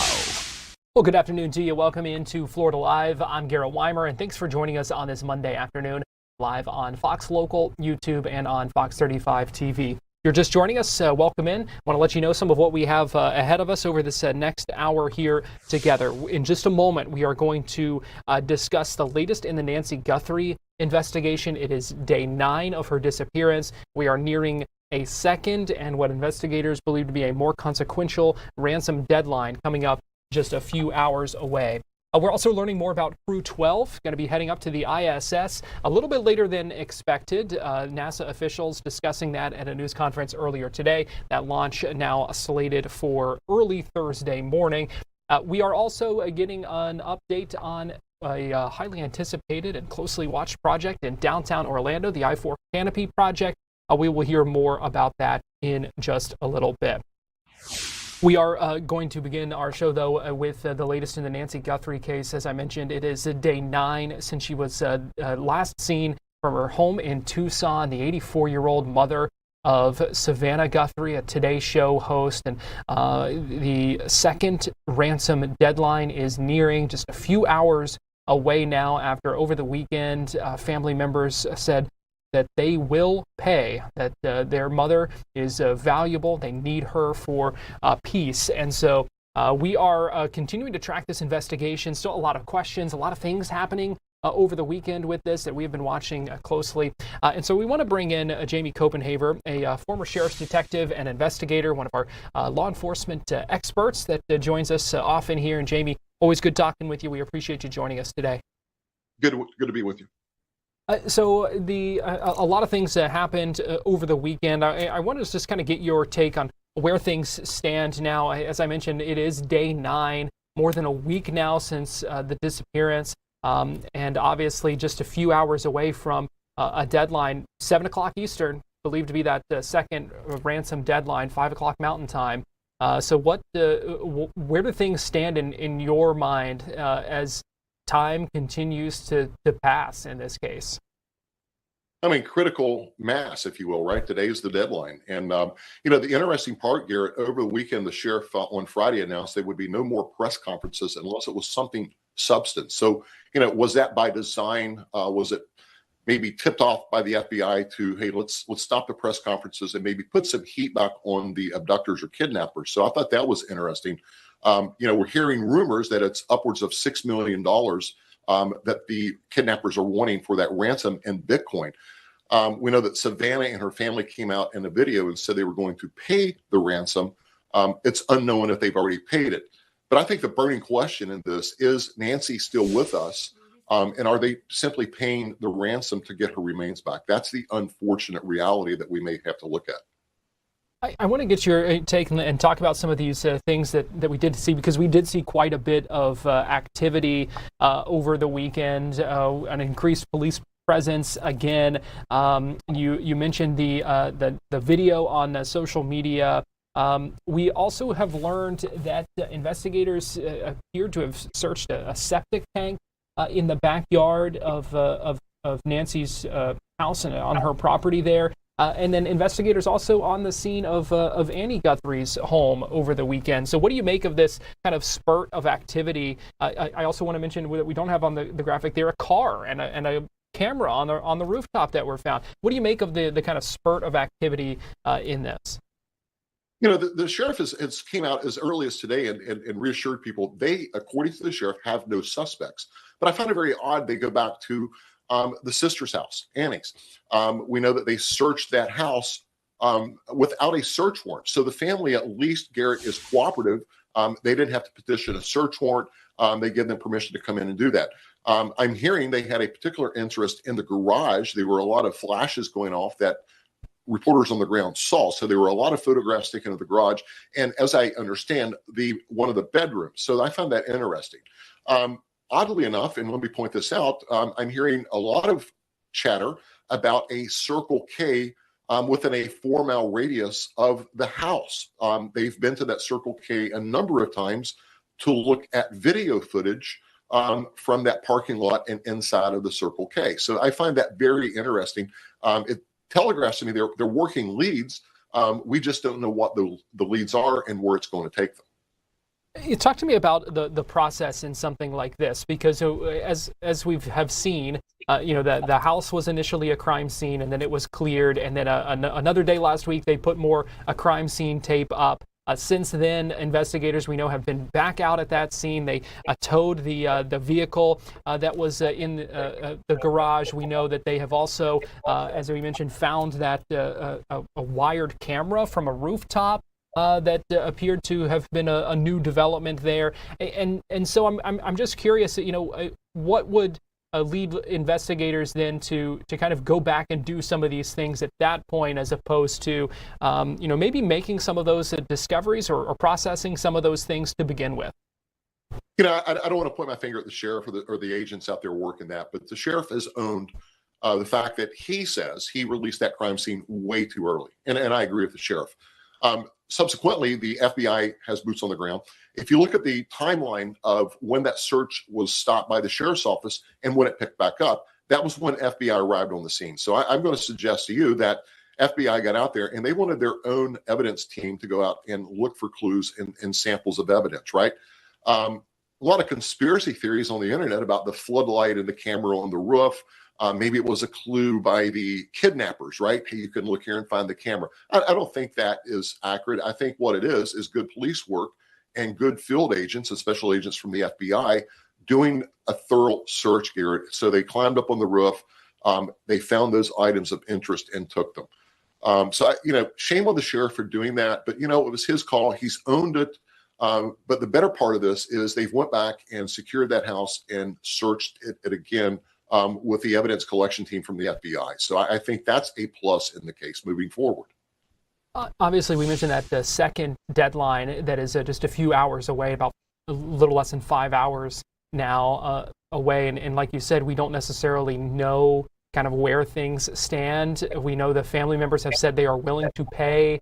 Obviously, this investigation, I'm sure investigators also continuing to turn over every rock they can to find Nancy independent of that, just in case, because we still don't necessarily know all the details about the, whoever may be writing these letters or what the situation is with that. So, I would imagine the investigation, the search for her continues, in the background, kind of independent of whatever may be happening with that ransom. What we're not seeing, and they never get the credit, right, are the evidence collection teams, the analysts, the lab analysts that are performing tests on whatever samples law enforcement's sending to them in this case. So they're working around the clock in terms of the science, right? What I've not heard a lot about is the pacemaker. I know there's some rumors that pacemaker could emit a signal that would help in locating Nancy. I spoke with an expert yesterday, a cardiologist, and he said it absolutely does not emit a signal. It's Bluetooth. So, that's going to be a failed attempt, I believe, to find that pacemaker in order to find Nancy. I think the case is going to be solved on good old-fashioned police work. I think it's going to be solved on science and evidence left by the kidnappers in this case. The blood that was found on the front stoop, that was proved to be Nancy's. And that blood sort of stopped after it was, you got off the porch, there were no more blood trails. So that tells me that a car was there. They may not be a ring door camera at Nancy's house. It may have been destroyed, but that's a pretty affluent neighborhood. And I can assure you they've already went and collected all the video from those doorbell cameras, plus the Circle K and et cetera. So let's pray they have some leads and get this resolved today, because that deadline is scary, Garrett. We don't know what the consequence is that was noted in that ransom letter. Yeah, that deadline is scary. And beyond the deadline, even just as time continuing to pass, not only does the risk, increase for someone like Nancy Guthrie, but also just the increased difficulty of getting answers and this case coming to a conclusion and resolution. If you listen to language experts and body language experts, they say it looks very grim based on the family's videos they've released. I know, coming from an interview aspect from being in law enforcement for many, many years, to me, it was a sign of defeat in that latest video. Everyone had their head down. They're grieving. So, we don't know what the end result's going to be. The bigger question is, are they truly having open or some type of communication with the capture of Nancy? We don't know that. It hasn't been released. They were some potential signals in those two videos from the family that they may be responding to whatever the kidnappers have communicated to them. We don't know that. We're speculating. So a lot to be learned on this case.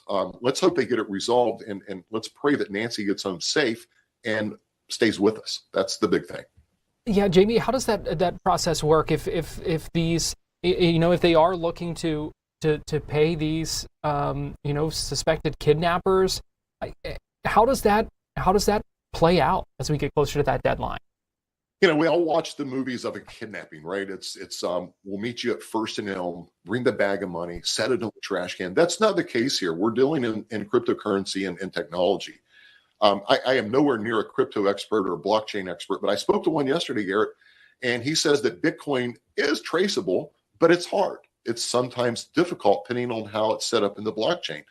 The other question was, if they paid the ransom in cryptocurrency, Bitcoin, once they receive Nancy back in whatever state she may be in, can that payment be stopped? And the expert I talked to at the University of Florida said, no, it can't be stopped. Once it hits the wallet, it's their money. So, I don't know. I'm praying the feds have a way to track this, and they're doing the IP address and all the the data on the communications, and hopefully they're a step ahead of us, and they know a lot more than we're reporting, and these people get caught soon through technology.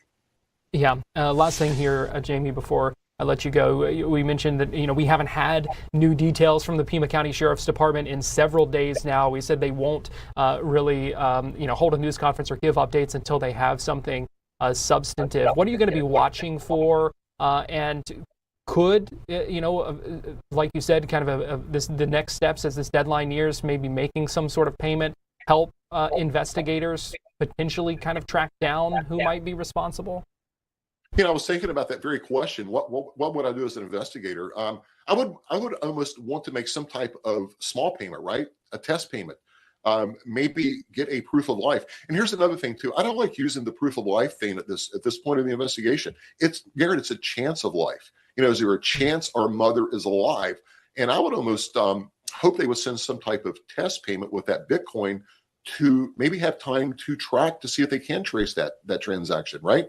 I'm looking for obviously a press conference by law enforcement today, or even a second or a third video from the family stating, okay, we've paid you. It's been really, really cryptic in their communication. So I would be looking for hopefully some type of message from either the family or the sheriff confirming, the ransom has been paid and here's the status of it.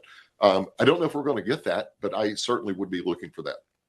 Jamie Copenhaver, former sheriff's detective and investigator. We always appreciate you sharing your expertise, and thanks for joining us on Florida Live today. Always. Thank you. We're going to take a break, and we'll be right back.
Welcome back into Florida Live. Garrett Weimer here. Thanks for joining us on this Monday afternoon. It's time now for our Tampa Connection, where we take a look at some of the big stories in the Bay Area on this Monday. We're going to bring in Fox 13 senior content producer Nancy Gay, joining us from the Fox 13 Tampa Bay newsroom. And Nancy, good afternoon. Good afternoon, Garrett. Today we're going to start with a story that's been our top story all morning. So a 19-year-old from Wesley Chapel is behind bars because on Saturday night he allegedly led troopers across the bay on a high-speed chase involving a motorcycle. Now, these speeds reached up to 150 miles per hour, according to the Florida Highway Patrol. Now, all of this started just after 10:30 p.m. when an aviation unit actually spotted a group of motorcyclists racing and riding recklessly along West Shore Boulevard in Tampa. When the group crossed the Gandy Bridge, a trooper tried to pull over one of the riders, but investigators say instead of stopping, he actually hit the gas. Now, this chase, as I mentioned, reached speeds of 150 miles per hour as the rider wove in and out of traffic through 4th Street and southbound on I-275. Troopers say the suspect eventually ditched his bike near Carillon Parkway in St. Petersburg, and then he tried to hide in a nearby parking garage. Now, troopers identified the rider as Michael Fiallo. When troopers took him into custody, they noticed a bit of irony. They said that Fiallo was wearing a jacket that said, "Don't get caught" on the back of it. Now, Fiallo, he was booked into the Pinellas County Jail, and he now faces several charges, including reckless driving, as well as fleeing and eluding. Garrett? Well, if he was driving 150 miles an hour, I'd say he was doing his best to not get caught. Yeah, he was definitely doing his best to not get caught. I mean, that seems to be his motto, especially if you're going to invest in a jacket and wear that jacket as you're leading troopers on a high-speed chase across the bay. So his goal was to not get caught, but he did end up getting caught. And again, there will be even more repercussions under Florida's super speeder law. So it'll be interesting to see what happens with this case. Well, in a scary situation, too, because, I mean, like you said, we're talking 10:30 at night. That's not an unreasonable hour. You know, you're still going to see other cars on the highways at that point. That's not like it's the witching hour. Exactly. It's not an unreasonable hour, especially for a Saturday night. And this chase went across the Gandy Bridge, which is typically very populated. And then it also went on I-275, which if you've ever driven I-275, I mean, there's tons of traffic on there, even on a Saturday night. So we are very fortunate that he didn't crash, that he didn't hurt anyone, didn't hurt himself. So again, it's good that he got caught by the troopers, but, you know, it's also great that nobody was injured during this high-speed chase. Yeah. Now for our second story here in the Tampa Connection, we know the big game yesterday. Now that that's over, it's baseball's turn, and that means spring training here in Florida.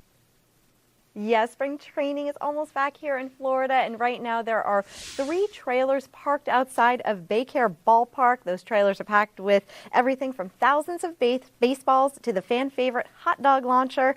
And it marks a milestone 80th year for the Philadelphia Phillies, making Clearwater their spring training home. Media manager Robert Stretch says the team is a year-round fixture in the community, but there is a special energy that arrives with the Grapefruit League. This year, that energy is backed by a major comeback. Clearwater Mayor Bruce Rector says that despite the challenges of last year's hurricane season, fans showed up in record numbers to support the Phillies, Yankees, and Blue Jays, proving their loyalty of Bay Area baseball. Now, the reigning NL champions moved their entire operation over 1,000 miles to get here. While the hall takes months to organize, the ground crew has just days to get the clubhouse game ready. For clubhouse attendant Tim Schmidt, the rest of the roster, the mission for the next 44 days is clear. Build the chemistry needed to win the division and bring a World Series trophy back to Philadelphia. Garrett? It is an exciting time of year, that is for sure. There's nothing quite like spring training, I think. Yeah, there's always something special about spring training and the excitement in the air. And it's always a lot of fun to go and to watch these teams prepare for the upcoming season. And again, as you know, the 2024 hurricane season did do a lot of damage in this area. So it's good to see these teams returning to Florida for this spring training season. Yeah, we are glad to see it. And finally, quite the special birthday celebration as well. Yes, we have a 104-year-old birthday girl.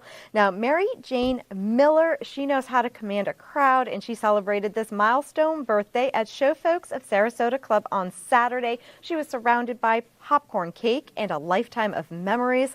But long before she was the guest of honor, she was an 18-year-old girl from Michigan who actually ran away to join the circus. She had no training and no family connections, just a chance encounter while on vacation in Sarasota.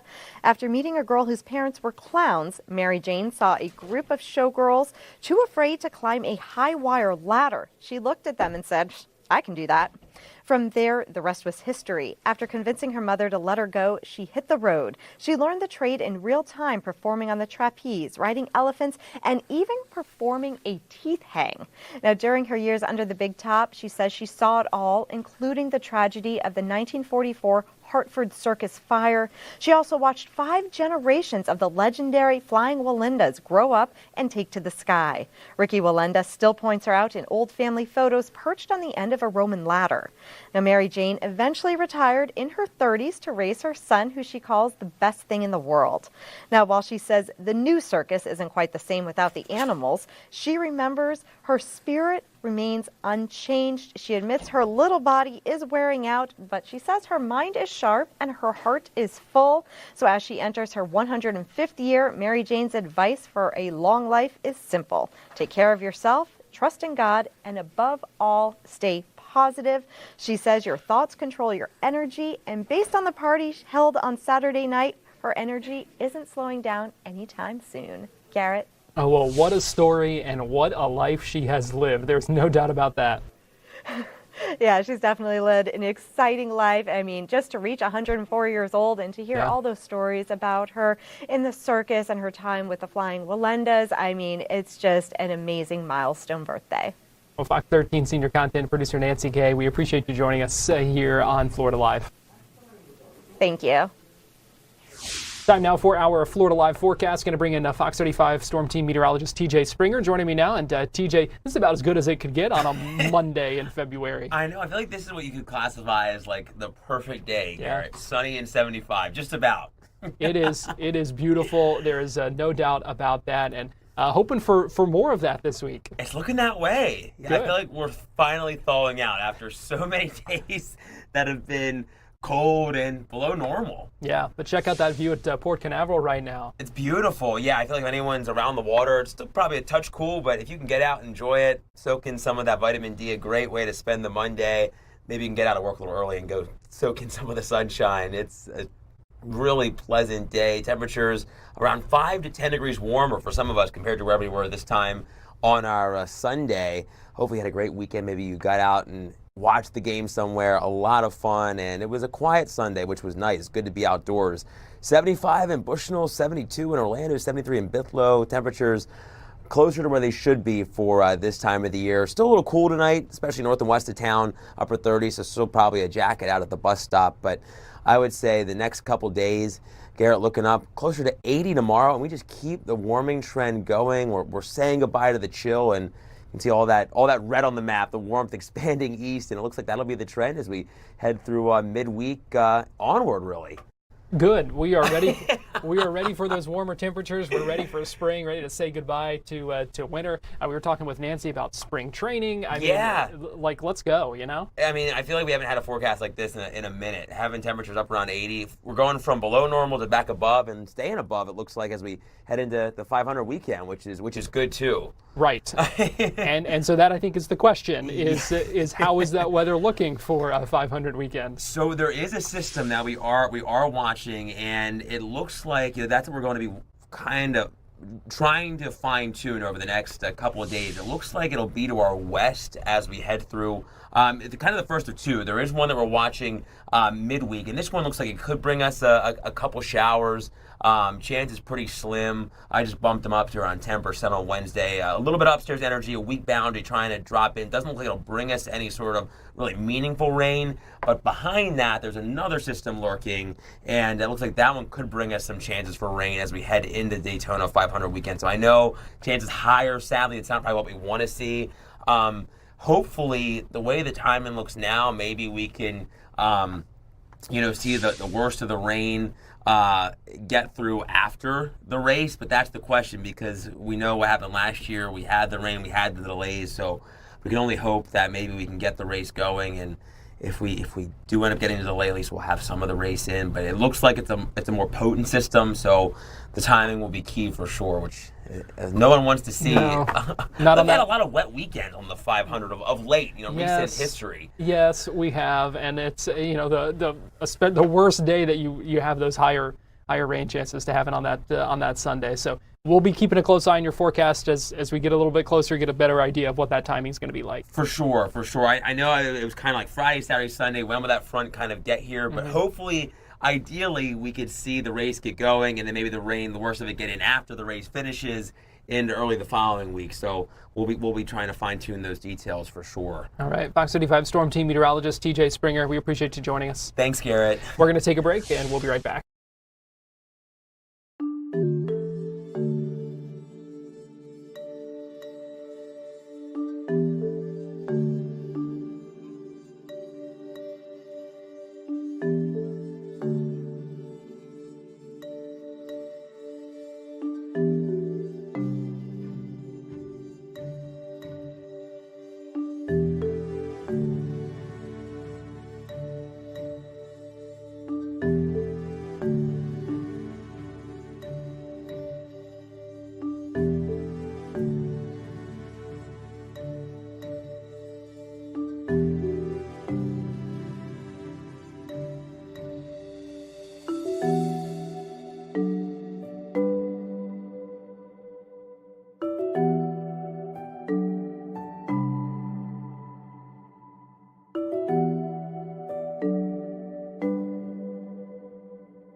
Give you a live look right now. Space Launch Complex 40 ahead of the expected and anticipated launch of Crew 12 coming up a little bit later this week. Welcome back into Florida Live. I'm Garrett Weimer. Thanks for joining us here on Fox Local YouTube and on Fox 35 TV. We just heard from NASA officials earlier today talking about the launch of Crew 12 heading up to the International Space Station, and heard a number of questions asked about the protocols and things, especially after Crew 11 had to come home early. Joining us live now to talk about all of this is Ken Kramer. He's the managing editor of Space Up Close and joins us live now via Zoom. Ken, we know you were at that news conference today. Just kind of start out by giving us your big takeaways from what you heard. Well, there's a lot of great science going up for one thing, but probably the number one takeaway is we're delayed by weather. You need to get your guys to work on that a little bit. The ascent abort weather, we have great weather here now after the cold, but the ascent abort weather, in case there's an accident and they have to abort on the way to orbit, is kind of disturbed. They're flying up the East Coast, and so because of that, the winds and the waves are very high, above the limits for the Crew Dragon if it were to splash down. And so there's a one-day delay. So now it's about 5:38 on Thursday. But there could be more delays because those disturbed weather is going to last for a while. And so Friday or even Saturday, by Saturday it should be better. So there could be a couple days of delay, but right now there is a one-day delay.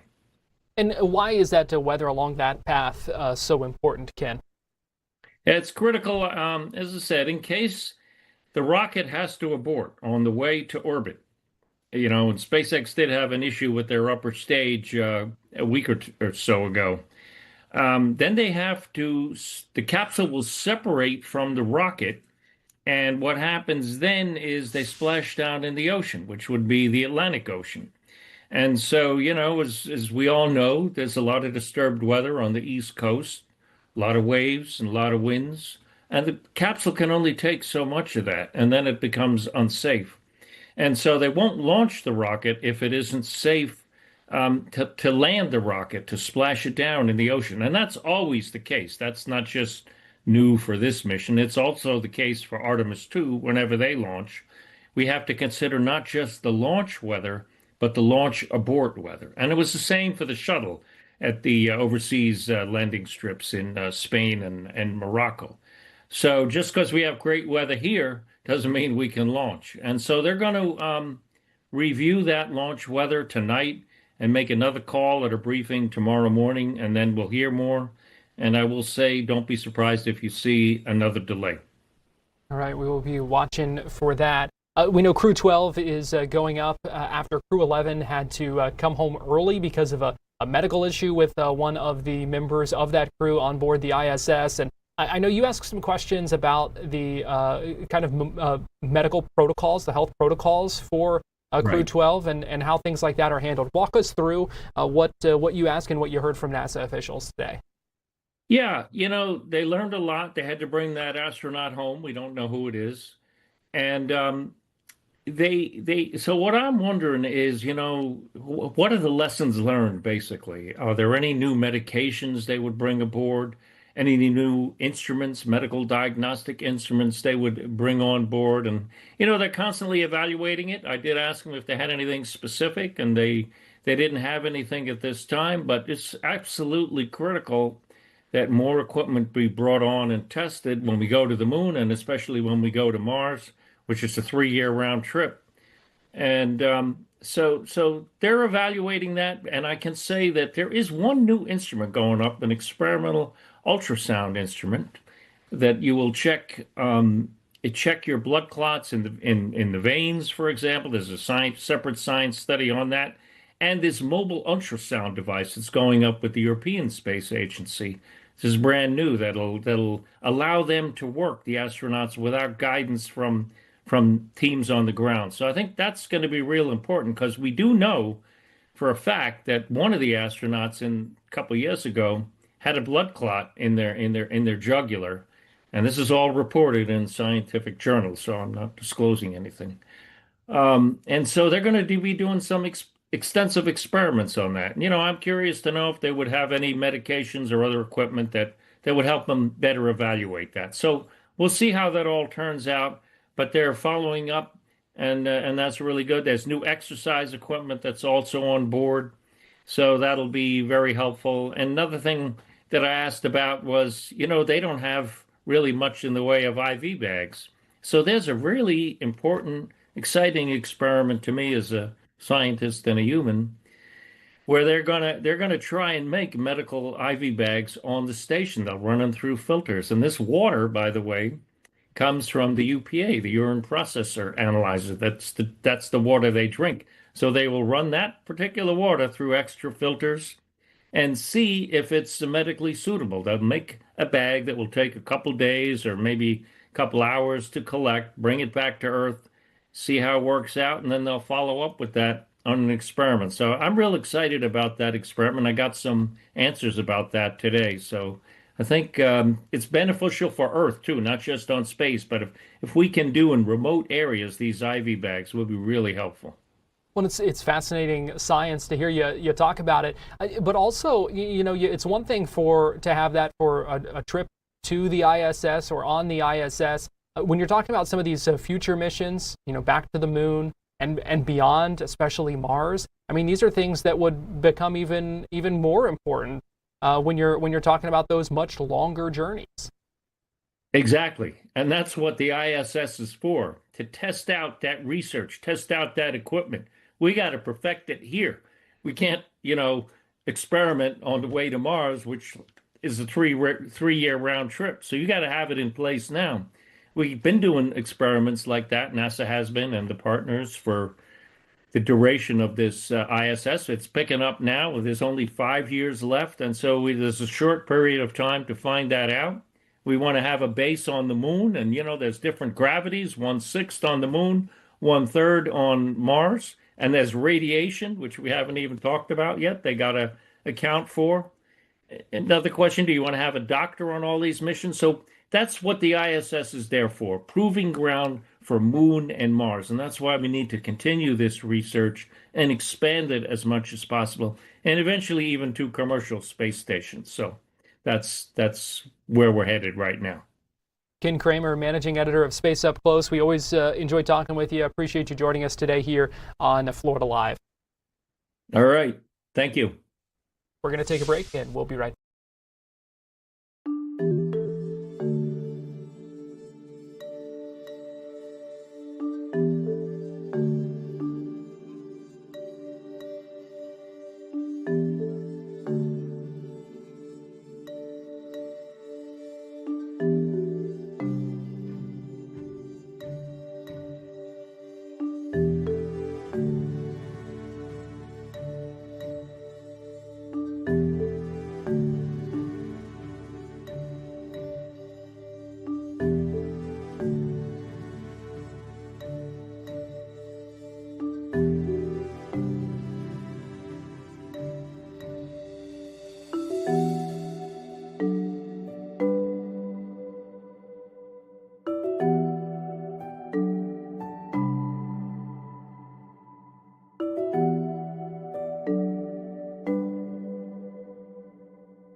Give you a live look in downtown Orlando on this Monday afternoon. Welcome back into Florida Live. Garrett Weimer here, and thanks for joining us live on Fox Local, YouTube, and on Fox 35 TV. Earlier today, we got an update from the executive director of the downtown Orlando Development Group, David Barilla, who talked about some big projects that are in the works and getting ready to get underway. We're talking about the I-4 Canopy project, which has been discussed for a while, still about 4 blocks downtown underneath I-4, really exciting project there, and also some upcoming huge renovations for Camping World Stadium. Here is what David Barilla said to reporters earlier today about where things stand with those projects in downtown Orlando. Are you excited about the canopy, and secondly, what are going to be the biggest challenges on this project?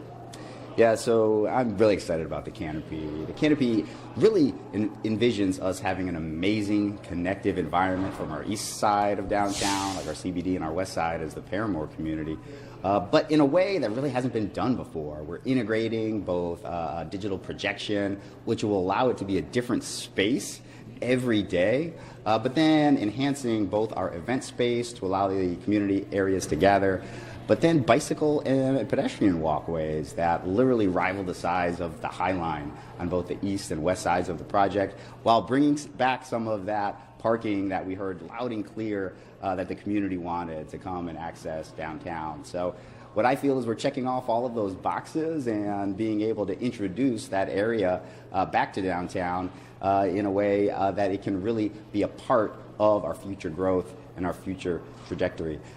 As with anything, we're keeping our eyes wide open as we go through that construction process. It'll be a new framework that people will learn as to what areas can I utilize for pickup and drop off, what areas I can park in, and really what type of events can be hosted there and play a role in the connection to our sports and entertainment environment. But we're excited about that. How long will it take? So it's about an 18 to 20 month construction project, and we're looking at breaking ground right this summer. So introducing it not too long after that. Can you talk about why the specific space for the canopy was chosen? Sure. So the space that we have that is now called the canopy is underneath I-4. So if you think about kind of the history of Orlando, prior to that space getting closed down when we started to work on Ultimate I-4, it was really just a vast area of on-street or on service level parking. Now, because it had to be closed down in order to do those improvements with I-4, we're fortunate to have the opportunity to reintroduce it, but to do it in a way where it can be much more than just that and can play to the long-term future growth of the area. David, you mentioned inside that this year is going to be a year where you see shovel hitting the ground, one project after another. How do you know these projects are going to accomplish the goal of making downtown more family-friendly, more inviting?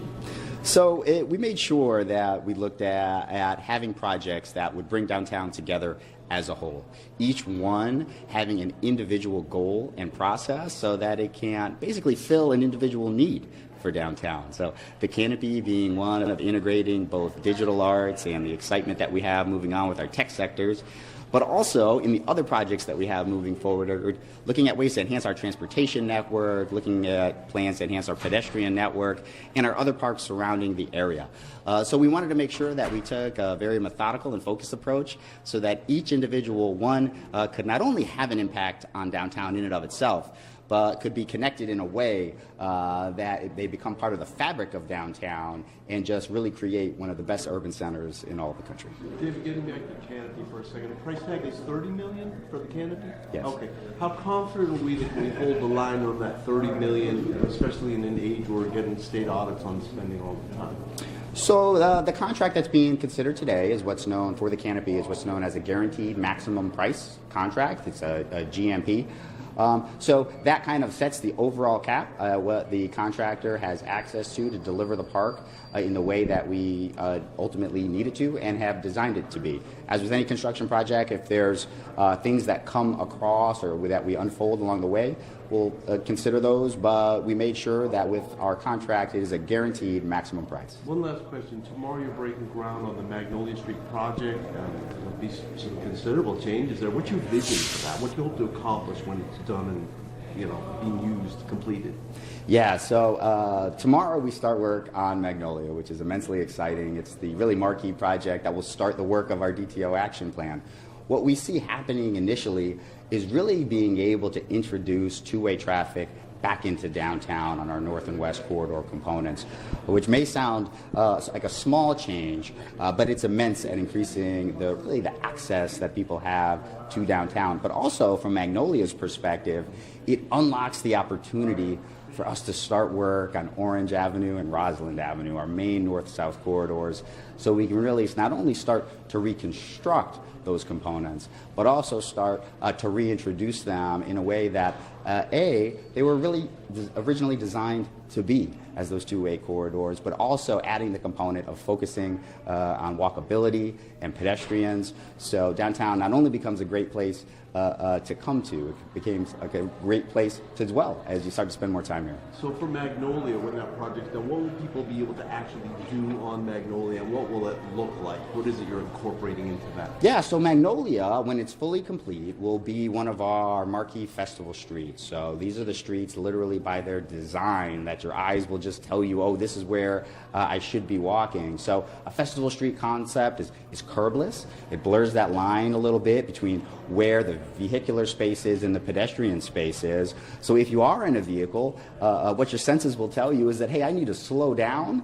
But that allows you to take in your surroundings, yes, from a safety perspective, at seeing where people are walking, but also at the new businesses that will be in the area, the higher level of design components.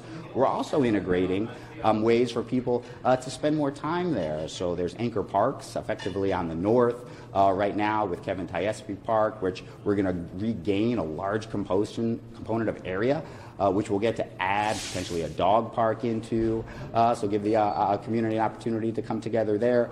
But in the entire corridor, it's more shade, so you can have a nice, pleasant walk there. Think about Heritage Square as a new destination that people will be able to access along that corridor as well.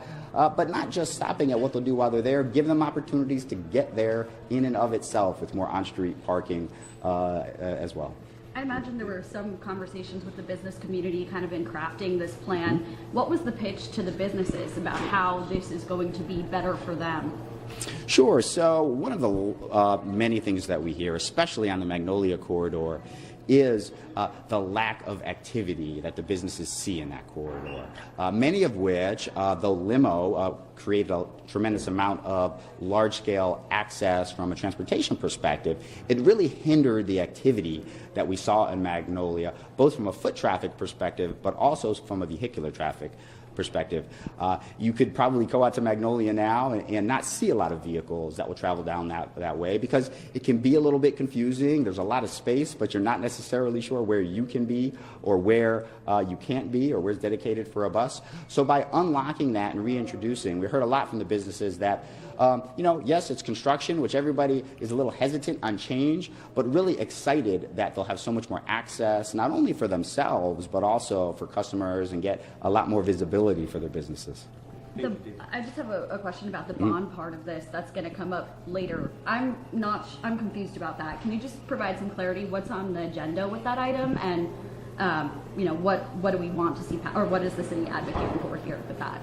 Sure. So we released basically a request for proposals for banks to provide us with what they ultimately were willing to loan us approximately $160 million for. So today, Council is voting on that selection. They selected Morgan Stanley, which was the ultimately declared as kind of the highest and best offer that we received. So they are voting on moving forward with that offer and then authorizing the appropriate signees to sign on those bonds, which then provide us the funding to take down the projects that we discussed today. For the initial projects that you mentioned. Correct. Okay, so that's the funding part of all of those projects. Correct.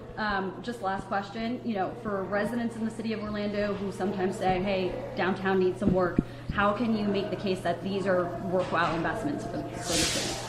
So, as with any project, you want to make sure, as I referenced, that we were taking on the right projects that really had the right bang for our buck.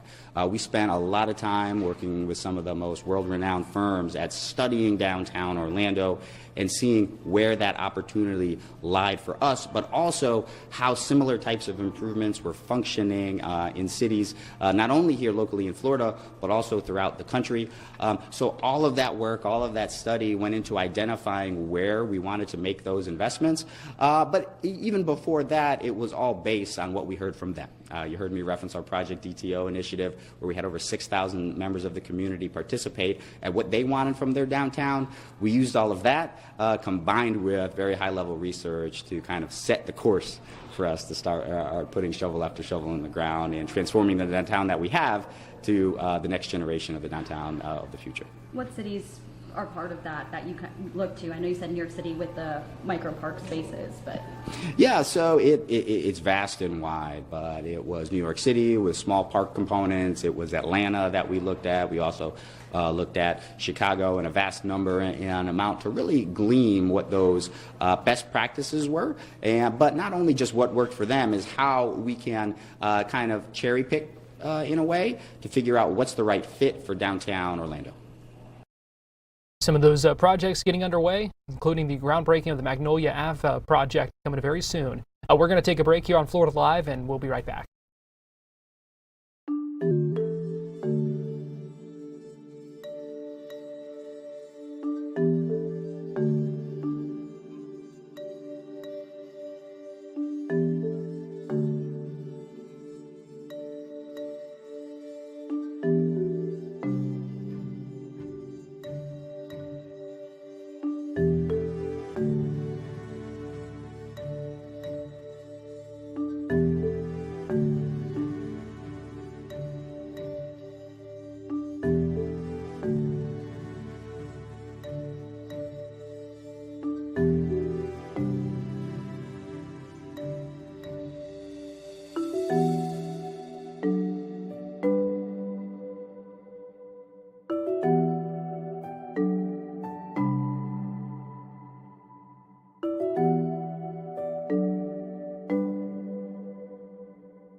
Welcome back into Florida Live. I want to give you a live look at Secretary of War Pete Hegseth, who is speaking live right now in Maine. He's continuing his Arsenal of Freedom tour that actually brought him to Florida's Space Coast just, a week ago or so. Let's go ahead and listen in as he continues to speak right now, talking about rebuilding the country's defense industrial base, speaking live right now in Maine.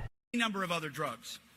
So instead of a catch and release program, President Trump demanded, if you're going to sail drugs in international waters, we will target your drug boats and we will sink them.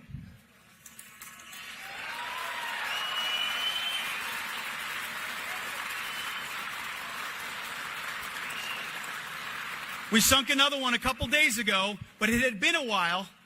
We haven't been sinking as many boats recently because we can't find many boats to sink. That's the whole point.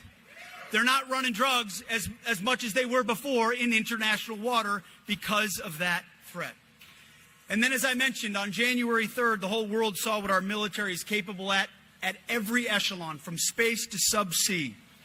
When we brought the indicted nominal leader of Venezuela, Nicolas Maduro, from the most fortified base, in the most fortified home, inside the most fortified location, inside the biggest fort in their capital, in the middle of the night, without them knowing we were there until 3 minutes before, when 44 simultaneous missiles landed right before our troops got down on those birds.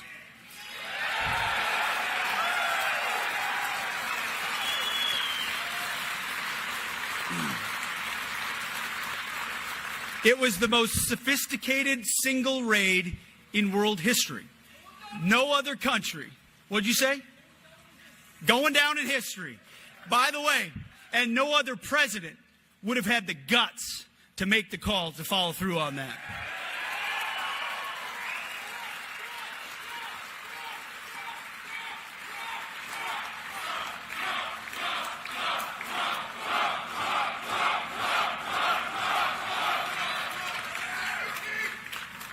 We love you. You see, Maduro said, I'm right here. Come get me. Well, he found out. We came and got him. So it brings me back to why I'm here looking you all in the eye. Reestablishing deterrence is a real thing. You are the men and women who pour their lives, your careers, your skills into building these ships that allow us to project that power, that exceed the standards of any shipbuilder anywhere in the world. Ships that, as you say, are built in blood, ready to go to battle, and then bring our sailors home. You will be, as you do your work, the ones who give us that decisive advantage. At the War Department, we're fighting every day to create an environment where you can do your job as quickly and efficiently as possible. If you can imagine how difficult it is sometimes to move at speed and efficiently at the Pentagon. It's a giant headquarters. We have meetings to talk about meetings to talk about meetings. It's a headquarters on steroids. But we're doing everything we can to reduce that red tape, cut right through it, and ensure that we overturn the way we do business so that you can do business. That means not waiting years and spending tens of billions of dollars for some perfect solution 15 years in the future and a product that never gets into the hands of the warfighter. I tell people, do everything you can with this precious moment that we have. Rip out the bureaucracy, streamline the process so we can get the products into the hands of warriors. Urgency is my currency. Speed, efficiency, competition. And we're not just talking about it, we're funding it. The One Big Beautiful Bill invested $16 billion into strengthening our defense industrial base and shipbuilding, expediting innovation to the warfighter.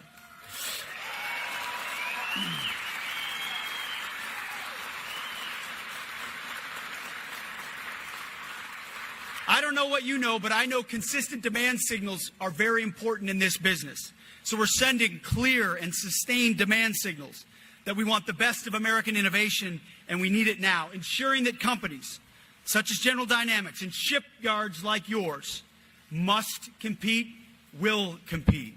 And that means some tough truths, which we're sharing around the country. And the president signed an executive order on January 7th ordering the big defense contractors to be held to the highest standards. No more excuses, no more barriers to entry, no more monopolies, no more egregious executive bonuses, no more stock buybacks, no more ridiculous CEOs. Secretary of War Pete Hegseth speaking live right now in Bath, Maine, as he continues his Arsenal of Freedom tour. We are out of time here on Fox 35 TV, but we're going to continue listening in to the Secretary speak from Maine over on our live stream, Fox Local and YouTube. So if you're watching there, stay tuned. We'll have more in just a minute. Thanks for joining us today here on Florida Live.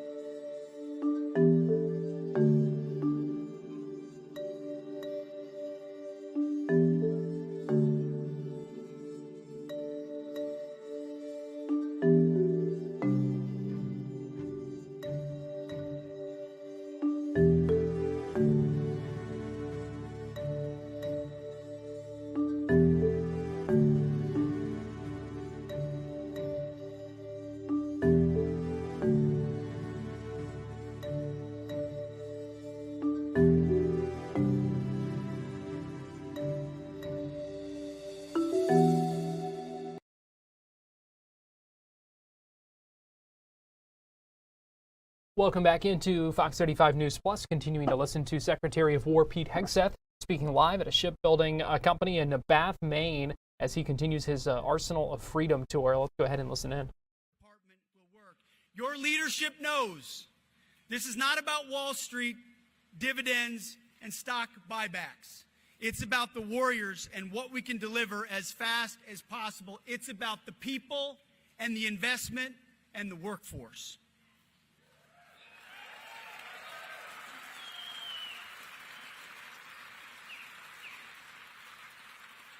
And I look out at you and I know we have that. The best engineers, the best shipbuilders. I sat with one of your best welders, best entrepreneurs, best innovators. I'm here to express my appreciation to you. You know, when I look out at this group, standing in front of you could be a line of soldiers or sailors, ultimately up front. I see a few of them right here.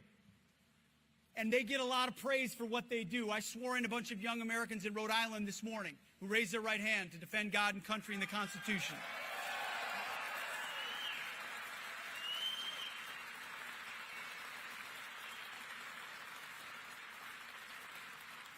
They're incredible. They're absolutely incredible. I call them the real 1%.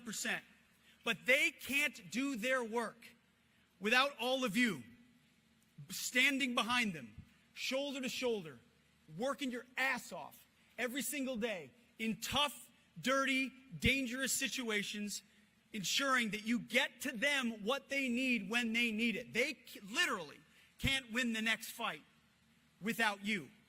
And we were thinking about this three, 4 months ago when we thought I got to get out there and tell them. We got to get out there and look them in the eye and tell them that we can't do it without you. It's a fact. I can put as many people in uniform as I want, but if they don't have that equipment and the capabilities to project power, we can't ensure the 21st century is an American century. And if the 21st century is not an American century, it won't be a free century. It is about you, your kids, your grandkids, and their future. And when you go home, I know you look your kids, your wife, your spouses, your husband in the eye and say, hey, I know what I'm doing for a living is contributing to the protection, safety, and security of my nation. That's good work right there.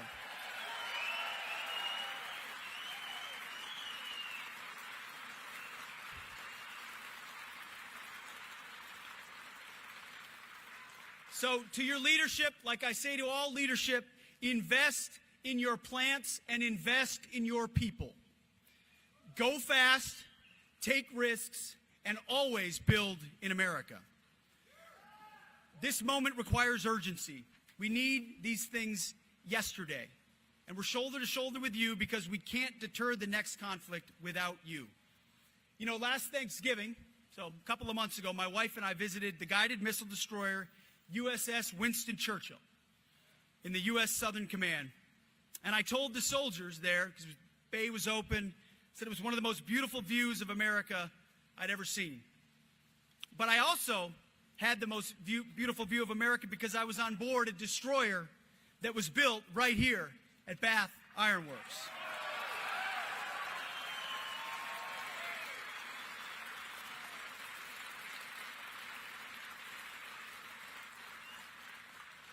Built in America, built by Americans, built by you. You see, when President Trump spoke over the radio to the Americans who went downtown to Caracas, he simply said, good luck and Godspeed.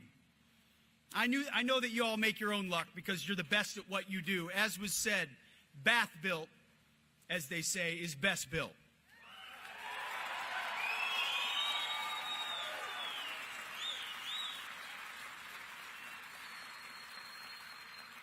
But Godspeed, because we need the skills that you have here, and we need them urgently. Our job is to ensure that you have everything you need in that process. We serve you, you serve the troops. The recipe is simple. Keep going, and God bless. Thank you.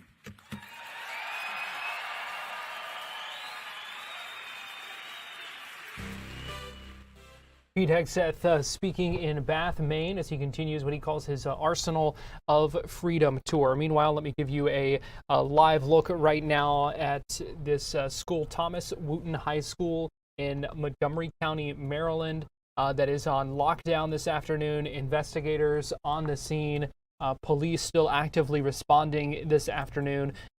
The police department there in Montgomery County is saying one person was shot. They are investigating what they're calling an active incident. They said that shooting did occur inside of the school. They have one confirmed victim right now. We don't know if that person is a student or a faculty or staff member or what the case might be, but we are continuing to keep an eye on this developing situation out of Montgomery County, Maryland, in the D.C. area this afternoon. We're going to take a break here on Fox 35 News Plus, but we will be right back.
You're watching Fox 35 News Plus, streaming on Fox Local. Welcome back into Fox 35 News Plus. Garrett Weimer here. Thanks for joining us on this Monday afternoon, live on Fox Local and on YouTube. We are learning about the arrest of a Lake County man who is now charged with aggravated child abuse and sexual battery of a child less than 12 years old. His name is Mark Caruso, and as we have confirmed with the Lake County Sheriff's Office, he's the father of a 14-year-old who briefly went missing last year as well. Mark Caruso, though, now arrested on not only those new charges that I just mentioned to you, but also on some previous charges as well. Fox 35's Chris Lindsay spoke with the Lake County Sheriff's Office about this investigation, which, as we learned, was spurred by a report from the Department of Children and Families. So here is still a developing story, what these charges are about, but here's what we know and what we learned just moments ago as Fox 35's Chris Lindsay spoke with the Sheriff's Office. Well, we've made an arrest on Mr. Caruso, the abuse allegations that run back at least 2-3 years. There's previous allegations that we were able to develop some new evidence on. He's been arrested and charged with several counts. Connection to the potential victims here. What is his connection to them? I can't disclose his exact connection, but I can tell you he's in a custodial relationship with the victim. Were there any indications prior to this arrest that this was going on? Was this something that was allegedly happening for months on end, or is this a new development, or do we know? Well, the victim reported that it has been going on for several years. There were previous reports from the victim, but unfortunately evidence didn't exist at the time that they were able to be taken to trial. New evidence has come to light, and we were able to make an arrest. What is your advice for people? I mean, obviously a lot of these cases are young people, but anyone who sees something, or perhaps they themselves are a victim of abuse such as this? Absolutely report it. Find somebody that you trust and report it, and don't keep it to yourself. As soon as you know that something just isn't right here, say something. Obviously, the investigation is still ongoing. Are you looking for other potential victims, or does the case sort of indicate that this was contained to the 3, I believe? Well, it's terrible in cases like this, but oftentimes there are other victims, so we will be looking further into that. We've arrested Mr. Caruso on some previous charges, but the case itself is still ongoing. I guess this sort of crime, is this common? How often do you see these sort of cases? It's not terribly frequent, but just one of them is just an awful thing. But it does happen from time to time. I imagine in these sort of instances you talk with neighbors and people in the area. Are you able to share, was there any indication from them that something could have been going on? Or? It would be common practice for a detective to follow up with friends and neighbors, but I don't have that information specifically. Do you have a general reaction to where the case stands? Are you feeling good about it moving forward, that you got the right guy, and that these allegations are are accurate, I should say? Oh, certainly. Our detective did a whole lot of legwork on this case. It was reviewed with the state attorney's office, and that's when a judge signed warrants for Mr. Caruso's arrest, so we're very confident in this case. Any other charges that could be filed in connection, or is that just something we'll have to see? It's possible, but it will have to come out further as the investigation moves along. There's an indication that his late wife may have been aware of what was happening, but she died several years ago. In general reaction to these allegations, I mean, this is pretty terrible. Oh yeah, it's absolutely break your heart, and I'm glad we were able to get a resolution on the cases we know about, and we're absolutely going to keep digging until we find the whole truth. So disturbing allegations there. Fox 35's Chris Lindsay looking into that, and we'll have more coming up on Fox 35 News at 5. Let me give you a live look right now at the Department of Justice in Washington, D.C., where we expect here any minute now Congressman Thomas Massie and Ro Khanna to appear here and go inside to view the unredacted Epstein files. We know that opportunity is available to members of Congress. Thomas Massie, a Republican from Kentucky, Ro Khanna, a Democrat from California, and they have been among those leading the charge for the release of the Epstein files. So they are taking the chance today to view those unredacted files. We also have a tweet from Anna Paulina Luna, a congresswoman from Florida, who has also been outspoken and vocal about all of this, who said earlier on social media that she also plans to view those unredacted Epstein files. She says, I will be at the Department of Justice later this afternoon. She tweeted this just before noon, saying, I'll be at the Department of Justice later this afternoon to review some of the unredacted Epstein files. adding on that child predators deserve the death penalty, she said. So that comes as Ghislaine Maxwell was on Capitol Hill earlier today and refused to answer questions in a deposition, pleading the Fifth instead. Here is what we heard from some Democratic members of Congress reacting to that deposition earlier today. She facilitated, aided, and abetted Epstein's crimes, engaged in those crimes. She was the enforcer who threatened the victims and the survivors of those crimes. And today we looked into the eyes of that monster in the deposition. What we did not get were any substantive answers to the questions that were asked that would advance our investigation, to help us learn who were the other men involved in these crimes, to help us learn who were the others who knew about these crimes, to help us learn what exactly was said between Todd Blanche and Ghislaine Maxwell that led her to be transferred to a minimum security prison. What we did get was another episode in her long-running campaign for clemency from President Trump. And President Trump could end that today. He could rule out clemency for Ghislaine Maxwell, the monster. He could rule out a pardon for Ghislaine Maxwell, the monster. The question for all of us today is, why hasn't he done that, and why won't he do that? Is there a conspiracy of silence? I'm going to turn it over to my colleague from the Commonwealth of Virginia, Suhas Subramanian. Thank you. Just to reiterate, Ghislaine Maxwell should have no hope of ever getting out of prison. But today, she, through her lawyer, explicitly stated that she wants to be out of prison through a clemency that this president would grant. And she is campaigning over and over again to get that pardon from President Trump. And this president has not ruled it out. And so that is why she's continuing to not cooperate with our investigation. The reality is she is a monster. She should be behind bars. She should stay there. She should answer our questions, but she is not willing to do so because she is looking for that pardon and looking to absolve any people related to this administration. So we will continue to call for this president to completely rule out a pardon for Ghislaine Maxwell. I'm going to hand it over now to the representative from Texas, Ms. Crockett. Thank you so much. Listen, as an attorney, I was wondering exactly where all we were going with her planning to invoke the Fifth Amendment. You know, Fifth Amendment is about self-incrimination. We all know that she has been finally convicted. She has exhausted all of her appeals.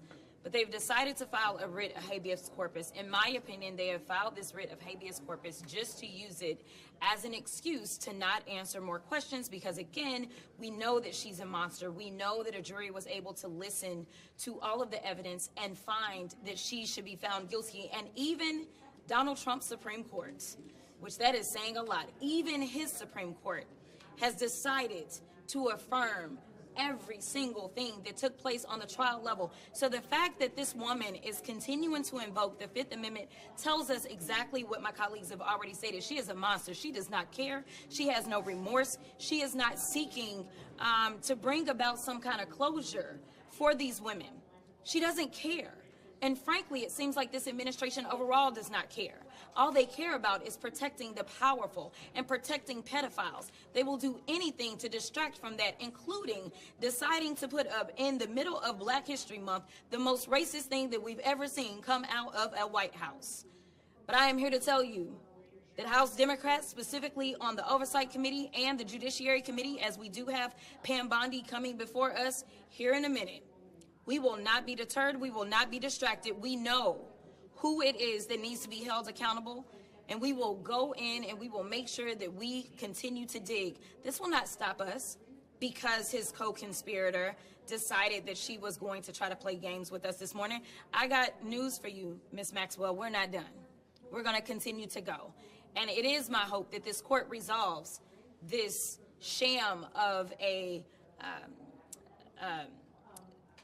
I don't even know what to call it, this scam of a maneuver that she has filed in court. That is what we will call it.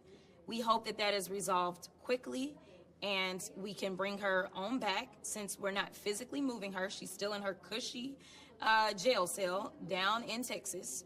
We will bring her back so that she can answer questions and hopefully finally start to answer questions truthfully. And now I'm going to pass it over to my good friend out of New Mexico, Ms. Stansberry.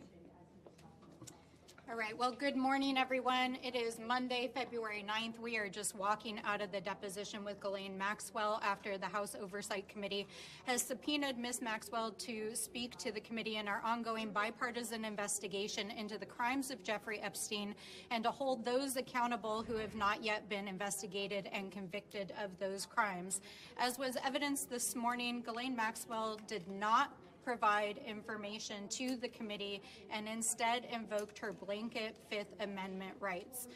While we are not able to speak to the specifics of what was said within the deposition until the deposition record is made public, it is very clear that she used this opportunity to not only campaign for clemency as she has been doing, but also to send a direct message that she is hoping that people who were sitting in the deposition will transmit to the President of the United States, which is that her silence can be bought through clemency. It is very clear that that is the message that she is trying to send directly to Donald Trump himself. Directly. She is telling Donald Trump through her deposition that she is trying to buy her clemency. Now, she did state that she is taking and invoking her Fifth Amendment rights because of a pending habeas petition before the Southern District of New York. But let us be clear. Her case appeals have already gone to the United States Supreme Court and they have been denied. She is not being released from jail unless, of course, Donald Trump buys what she's selling. So we want to be clear that she is exactly where she's supposed to be in terms of her conviction, and she needs to go back to the prison where she belongs.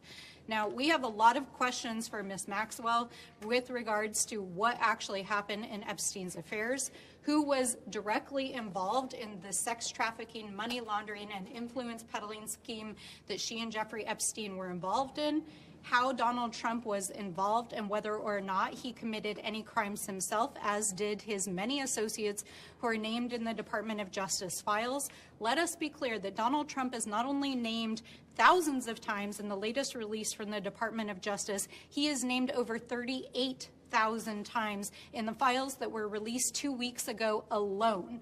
And we know that that only represents half of the files that the Department of Justice has in its possession, including files that were used for direct investigations of perpetrators, people who committed crimes, people who were co-conspirators in those crimes, and individuals who knew of those crimes. We know that there are multiple administration officials, including Howard Lutnick, Elon Musk, who served as the appointee for the DOGE efforts in the White House. We know that the Secretary of Navy. We know that Steve Bannon. We know that there are more than 36 associates, family members, and individuals directly associated with Donald Trump named in those files. Now, there are now at least 9 or 10 other countries across the world that have opened investigations or forced their leaders to step down because of their mere association with Jeffrey Epstein. And the United States government is engaged in an active cover-up of the largest sex trafficking scandal and influence peddling scandal in the history of the United States, and Donald Trump is right at the center of it. And the person who is living to provide the evidence, who knows what is going on, is trying to invoke the Fifth to buy her clemency. So let's be clear on what we saw here today. This was an effort to essentially try to secure her pardon by keeping her mouth shut. And we will not allow this silence to stand. It was announced late last week that the Department of Justice would allow members of Congress to view the unredacted files of the files that have been released, and many of us will head to the Department of Justice today to look at the memos and internal documents of Department of Justice that were removed from the website, to understand why names of survivors were unmasked and why and who the Department of Justice is shielding as they have redacted files that include perpetrators and co-conspirators. Congressional Democrats speaking earlier about those unredacted Epstein files. Live look at the DOJ, where just moments ago we did see Congressman Thomas Massie, Republican from Kentucky, and Ro Khanna, a Democrat from California, walk in the building to view those for themselves. And also another look at the social media post from Congresswoman Anna Paulina Luna, a Republican from Florida, who says she also plans to be there later this afternoon, or at some point this afternoon, to review some of the unredacted Epstein files as well. We're going to take a break here on Fox 35 News Plus, and we'll be right back.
You're watching Fox 35 News Plus, streaming on Fox Local.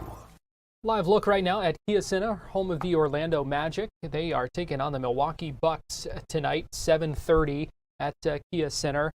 Starting off the final homestand before the NBA All-Star Game. Big win over the Jazz on Saturday night, and they're playing the Bucks tonight. The Bucks going to be without Giannis again because of a calf strain. Here is what Coach Mosley said just a little bit ago during shoot-around. The way they're playing without Giannis, it's been a ton of pick and roll. They're shooting the ball very well. Got multiple guys that can knock shots down. But just our communication in the pick and roll is going to be huge. And then there's us being able to get out to shooters and then rebounding those shots that do go up, so they're not getting those secondary opportunities. You guys have really used this homestand to try to get back to some of the things you do well, whether it's using your defense to generate opportunities on offense. How have you felt your group has done in that regard over these two games? Yeah, I think that the first game was very good, holding the team to 98 points, being able to sit down and guard the whole way, allowing our defense to fuel our offense. Last game against Utah, I think there was a lot of cleanup there. I think a couple of offensive rebounds. We got into an exchange and, trying to go score for score. But I think our guys understand exactly where we need to be with our defensive side of the ball. That's going to set the tone night in and night out. Franz was upgraded to questionable yesterday. How is he doing? What's his status for tonight? He'll be available tonight. What did you learn from the last time he played and I guess wasn't ready or wasn't thought to be ready and now it's going to be available? What do you think? He'll be on a strict minute restriction. Very strict. Wait, just kind of on that note of getting guys back from injury, it's obviously a process. It's been a few weeks now since Jalen came back. Where do you feel like he is on that process of kind of finding his rhythm, and maybe how can that process teach you or to inform you what you need to be watching for with Franz as he returns? Just being smart about how we use their minutes, the time, keeping constant communication with those guys as the game goes on, seeing how they feel, what they're recognizing within the game. But it's all about communication, not just with whatever player it is, but with our training staff, with our coaches, knowing exactly what we need to be doing in every given moment as these guys return to play. How would you assess how Jalen has played as he's kind of ramped himself back up? I know he had the triple-double, had a big fourth quarter on the other night, but how's he kind of played and gotten back to being who he is? Yeah, I think he continues to find that rhythm. You see one game where he's still trying to find it, then the triple-double night happens, and then he's trying to find it in the next game, and then the big fourth quarter which is why he is who he is. He has those moments, those breakout moments that can sparks our team in so many ways. Is he still trying to find his rhythm from missing all those games last spring and last season, or is it some of it still from the 20-game absence that he had? I would say it's more of the 20-game absence of this year. Every season is different, and so that's what he's dealing with this season. But being able to continue to find that rhythm is always going to be important for him and for us. Not to jinx you or anything, but it's been like 400-something days since you guys have been whole. To finally get to work on what this group can look like if it's all together, How satisfying is that as a coach? Well, it's great to be able to look at that roster and say that we've got everybody available. That's a beautiful thing. And, you know, it's going to be a process to figure out exactly how we get those pieces in line with the minutes restriction and what combinations work. But that's why we want to continue to stick to the things that we do. And it's first and foremost on that defensive end, how we want to do it, and keep creating that identity for ourselves there. Do you think Head coach Jamal Mosley speaking with reporters earlier today during shoot-around. We also heard from Jalen Suggs, who said Paolo Banchero was jubilant all night after the Seahawks won last night in Super Bowl 60. Paolo, of course, a Seattle native. Well, we are out of time here on Fox 35 News Plus. We appreciate you joining us over the last 4.5 hours. Going to hand things off now to the Fox 35 Storm Team or Fox 35 Weather Plus. Thanks for joining.